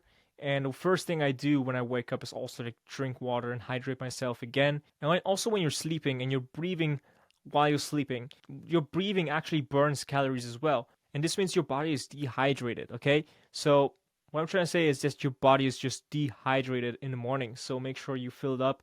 You drink a lot of water, especially if you have electrolytes. You can just try out a couple because that's more healthy. And yeah, what I really like to do is just drink as much water as possible. I sometimes like to keep my water bottle on my desk And yeah, I can just definitely recommend it to always drink a lot of water. And food, stop buying what you know is bad for you. Shop on a full stomach, because when you go down this candy aisle, you're just tempted all the time to buy this unhealthy food. Pro tip: just don't go to the candy aisle if you can, just avoid it. And I know back in the days in Germany, when we used to go into the store, you could just almost can't access the whole store without going through the candy aisle, which is super funny, because this is literally the like psychological thing behind it, because people just like impulse buyers, so they buy all these unhealthy candy, which makes them craving more candy, which also makes them focus less, because their body is just first craving and also just processing this very unhealthy food as well. So you feed your body with trash, and then your output is of course also trash, which is your productivity in this sense. And let's go for a list for the tech. And then my first recommendation is get a Mac. So get an iMac, get a MacBook Pro. Faster and it's better than Windows. It's, in my opinion, at least better than Windows. I used Windows before. I was a Windows fan, whatever it is. Yeah, I know you can't game on a Mac that well as on a Windows, but why do you want to actually waste your time gaming? So whatever it is, I just can recommend getting a Mac. It will be faster, and you will learn it so much faster than you would have thought, actually. Okay, it's literally just by watching one video or two videos and just trying out for like 2 weeks, whatever, and you will literally just use it as your Windows. And if it was easy for me to learn it, then it will be also easy for you as well. Especially if you have an iPhone, it's literally just the same ecosystem. It's just faster to work on. Whatever, one computer, one screen, one device, no need for multiple. Ideal, you have a laptop. Okay, now this is a controversial one. Like, oh, I'm an editor, I need two like monitors and all that stuff. Yeah, well, yes, sometimes you need it, but for most work, you don't really need it. Like, okay, oh, I'm faster because I can just access my other desktop, whatever. Some people say like, oh, I'm faster because I can just go to the right monitor and I can just like pull up the files and just drag and drop it in. Yeah, of course, but you can also just go here, click here, and then the folder pops up and you just drag and drop it in here. It's the same thing as well. The only time I see it really valuable to have like two screens is when you're watching a tutorial to when you're editing. But if you are not that like in the beginner level yet, and you can still manage and work in After Effects without needing all the tutorials, then it's sometimes just easier to get just one monitor and just focus on one thing at a time. Because two devices, again, it's very tempting to put stuff on the second device that is not really like helping you to achieve your goal, and it helps you as just multitask more. But multitasking is not also more output. Multitasking means you take your focus and split it up by two, and you don't have like 50% focus on this and 50% focus on this. It's more like 10% focus on this and maybe 5% or 10% focus on this one. So you literally just kill your focus by multitasking, and you can avoid multitasking by removing literally all the monitors. For me, for example, I have a laptop hooked up with one cable, and I have my laptop on a vertical stand. And if I really need to watch like a tutorial, I can just open up my laptop and I can just place it on my desk if it's really needed, okay? Either though, I can just open up the tutorial on my main desktop, just see for myself, and then just switch back to editing in Premiere Pro as well, or After Effects, okay? So you can argue, okay, well, I work fast with all that stuff. I argue you don't really need multiple monitors. Optimally, you can just have one monitor and you can just focus on working on that. And why do you want to have a laptop? Because you can just go outside and work outside as well. If you're actually more like a guy who wants to travel as well, or if you're like an editor who wants to travel as well, it's just easier to travel from a laptop instead of with like a whole PC or Mac or whatever, Mac mini desktop setup. It's just easier because then you don't need a screen, you don't need like either just a keyboard or even just a mouse to work on that, okay? But yeah, invest in best spec laptop if possible. So yeah, if you can, just don't get like a MacBook Air or whatever, but rather invest into an M4 Max. Is probably the newest one. I have an M2 Max, which is literally just saved me so much time. I can't literally just tell you how much better it is to have like a really spec'd out Mac, and I can just definitely recommend it to get a really good spec Mac as well. At least get a Pro chip, like an M4 Pro, whatever. But ideally, you want to have an M4 Max chip so you can just render faster and code the videos faster. It just works faster. Using a mouse is scientifically proven to be faster, and what I can recommend is just getting a gaming mouse. So for example, I have the Logitech Pro Superlights second version, whatever. in white because white just fits my setup. I just like to have this brighter stuff on my desk. And yeah, this is super fast. I have it hooked up to the wireless dongle, and that is just hooked up to my USB-C hub as well. And yeah, I can just definitely recommend to get a gaming mouse because why? It's faster, okay? Gaming mouse have been developed to be fast, especially in esports. You need to be fast, have fast reactions, and I can just recommend to get a wireless one as well, so you just spare like all the cables. And this mouse specifically has been so good in terms of battery. I literally can't remember when I charged it the last time, okay? When I need to charge it, it blinks red, so I just charge it for maybe like a couple hours or just leave it maybe sometimes overnight to charge it, and I just don't really think about it, okay? So get like a keyboard and a mouse that you don't need to charge all the time. Speaking of keyboard, get a like mechanical keyboard that is like really nice to use. I have the Yunzi AL66 whatever, and this sounds so amazing. I can just recommend it, and you can also like set in the lighting settings. You can also just adjust it as well. Definitely can recommend to get like a really good mechanical keyboard and also wireless if you want to. And I have just like one cable, one spare cable that you can charge your mouse and your keyboard set up as well, hooked up to your desk somewhere, but not actually like visible like on the desk, like lying around, but just essentially just something that helps you charge the items, okay? And also, one funny thing, I cannot recommend to getting a glass mouse pad if you actually just don't really need it, because it's like $100 spent, and you will probably have the same thing if you just get a good mouse pad as well, like a gaming mouse pad. So, glass mouse pad is a cool buy. It's probably going to make you 1% faster at most, okay? But yeah, I just wanted to try it out, so I'm just using it for full time now. But yeah, I couldn't just recommend just get a normal mouse pad and save yourself the $100 if you want to. And then we have nothing. So remove all crap. You don't need anything fancy. So you literally just don't need anything fancy. You don't need like these weird gadgets for your desk setup. You don't need this, like, I don't even know what it's called, like monitor stand, whatever it is. Just get a monitor arm and your monitor won't touch the surface. So that means you can also just adjust the height as well without needing the monitor arm. And it's also more space available on your desk. So thus, it is also more clutter-free, and you can also hide the cables easier with a monitor arm. And yeah, so you don't need anything like super fancy, like you don't really need this gaming like glass mouse pad, whatever. You really just need a mouse, a mouse pad, whatever it is. You need a keyboard that fits you. You need something to write on, and then you also just need your laptop, and that's it, okay? You don't need anything fancy. Of course, maybe you also need a microphone if you're recording content or if you're talking to clients, whatever it is. And yeah, but this is all you need. And then we have internet. So slower internet is slower business. Get hooked up. So this just means hook up your PC, your laptop, whatever it is, to the router via Ethernet cable, okay? So for me, I'm hooked up right now with a Wi-Fi to the 5G internet here in the house, and it's super fast. Again, it's like 1K upload, 1K download. And I had this issue the other day, and we have two Wi-Fis. We have one for like guests or for all the people in the house, and then I have one for myself, which is the 5G one, which I just hooked up to my phone and to my laptop mostly, so I can just use it on a higher level. And all the people who are just in the house just don't use the faster one because they don't actually need it. I actually need the fast internet on my phone and on my laptop, but nobody else here in the house actually needs it, okay? And the problem was that the 5G connection wasn't working properly. So I had to use the 2.4 gigahertz connectivity, whatever it was, and I could have just prevented it by hooking up myself to the router and then just placing it into my USB-C hub, because I have an Ethernet port in my USB-C hub for that specifically made.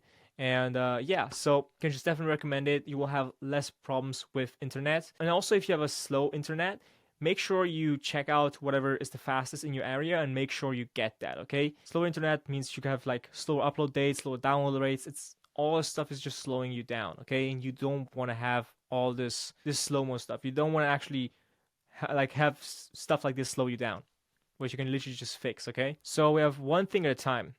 And do one thing at a time and do not multitask. If you're multitasking, you literally just cut yourself, okay? You don't want to multitask. Literally just make sure you work at one thing at a time. If you're editing one video, make sure you're editing that video and you don't check your emails, like you don't apply to emails, whatever it is. Just work on that video until you get to your certain percentage that you want to get done on that day, okay? And then minimal apps, delete all apps from phone and laptop except ones that help with goal. Again, so go through your phone and see what you really don't need. If you have games on your phone, please man, just delete them and make sure you don't have them. Like, you don't need games. Like, literally just start with gaming, okay? You don't really need it to succeed and to get through your goals. Not even just like, oh, I'm in the subway and I just want a game. Dude, just plug in and just listen to some audiobooks, or maybe just read a book, whatever it is. It's literally gonna get you more further to your goal instead of gaming on your phone, if this makes sense. And yeah, this is what I can just recommend. And especially while you have this focus or work season in your life, make sure you don't have anything that distracts you, even on your phone. And then one tab over 2 to 3 taps will make you spend more time on finding the tabs instead of working. So I really don't like to have too many tabs open. If I have something that I'm done with, I just close the tab, okay? And again, if I have like a tab for like, for example, free pick or whatever, that I have to visit more throughout the day for editing stuff, I can just access it faster as well. So I don't need to have it open all the time. I can just make sure that I just close it if I don't really need it, and or just have like it categorized or grouped up at the top, okay? So I don't really have to like spend time looking for it. And also, one thing that you don't want to do is opening up multiple desktops, whatever. Just make sure just stay on one, so you don't have to like hover around like multiple desktops, multiple tabs. Don't open up multiple browsers, man. You don't really need it. And then available, have everything you need to work within arm's reach. So for example, I have my notepad here, I have my sketchpad pretty much in arm reach, and then I have my water in arm reach, mouse and keyboard, of course, also within arm's reach. Make sure you don't make yourself hard to work, but make yourself as much easier to work on stuff, and make yourself harder to distract on stuff, especially if you're like more addicted to some stuff like that. Because I can be addicted to watching YouTube videos about productivity, but it doesn't make me actually productive. So it's a distraction because it doesn't bring me further to my goal if I just watch it and if I don't actually execute on it. Then we have phone away. Lock your phone away somewhere so you can't access it. And again, I don't use my phone that much anymore, so I don't really lock it away. It's really just charging behind me most of the time. Or if I'm really like distracting myself with my phone, what I would do, or if there's someone like really calling me all the time, what I would just do is just lock it in a different room, leave it downstairs, and just make sure that I don't have like, I don't give the chance myself to open up my phone and just browse on it, okay? So make sure that you make it really hard on yourself to distract yourself. Like, these little things, these little screens are the worst thing that happened to us, but also the best thing that happened to us. And make sure you use it wisely. And really, I can just recommend to you to delete as much from your phone as needed, because you will get much more done in life. You get further ahead in life, because most people don't do this. Most people are not fortunate enough to have this lesson taught to them.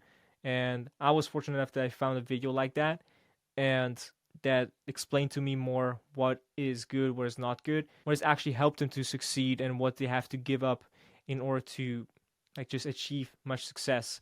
And with this, if you do all these things, you're like literally 99% ahead of people. If you actually execute on this and have all this set up, you're ahead of people in terms of focus and productivity if you want to get things done, because most people are just like constant on their phones. They cannot build anything without checking their phones at least twice per hour, okay? Please make sure to do this. And then we have no email, no socials, and notifications. So don't check your emails or have it pushed to you or your phone. No socials, look out of all your social medias and stay out.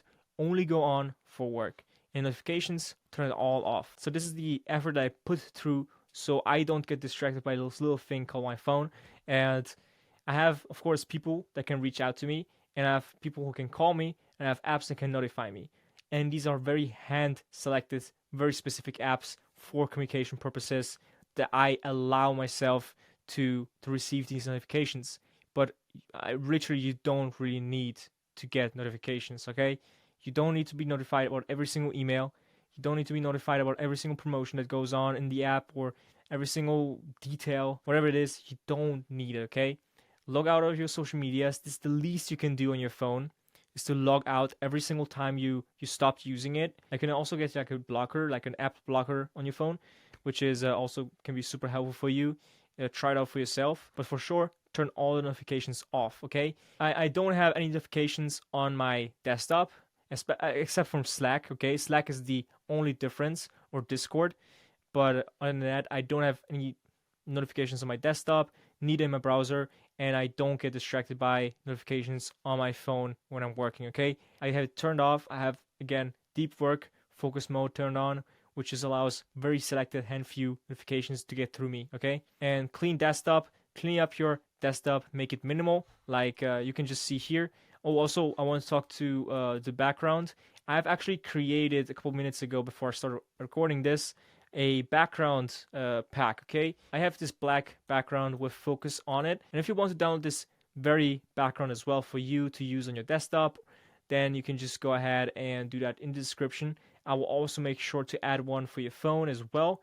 So this is a 4K file. You can just download it and just set it up as your desktop wallpaper. And also I'll make sure to include a phone file as well, so you can also replace that on your phone as well. So you don't have all these distracting backgrounds for you, like cars, whatever, that can make you daydream. And then also, again, make it as minimal as possible. See what you can categorize into different folders, and you can just hide away from your desktop so it does not clutter your desktop. For example, these two I can just categorize into an editing folder if I want to, and these three I can just be in a business or recording folder as well, so I can just have two folders on my desktop. But in this way, it's still fast to access these if I need to re-access these. And but for example, I can just drop this into a YouTube folder, for example. But again, our purpose is to unclutter the desktop, so you can overdo it sometimes as well. The more you can unclutter it and make it minimal, the better it is, okay? You don't want to have files like laying around your desktop. I've seen people who have like their Mac is like full of files. You can't see the background. There is a background, but you can't see it.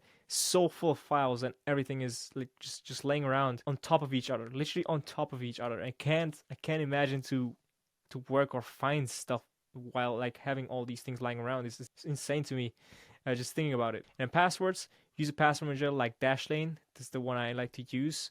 And there's LastPass. There's also the Apple password manager as well. But if I don't think it's also for Google Chrome, like there's no extension for Google Chrome, so I can just recommend Dashlane because that's what I've been using for the past 2-3 years now, or 4 years now at this point.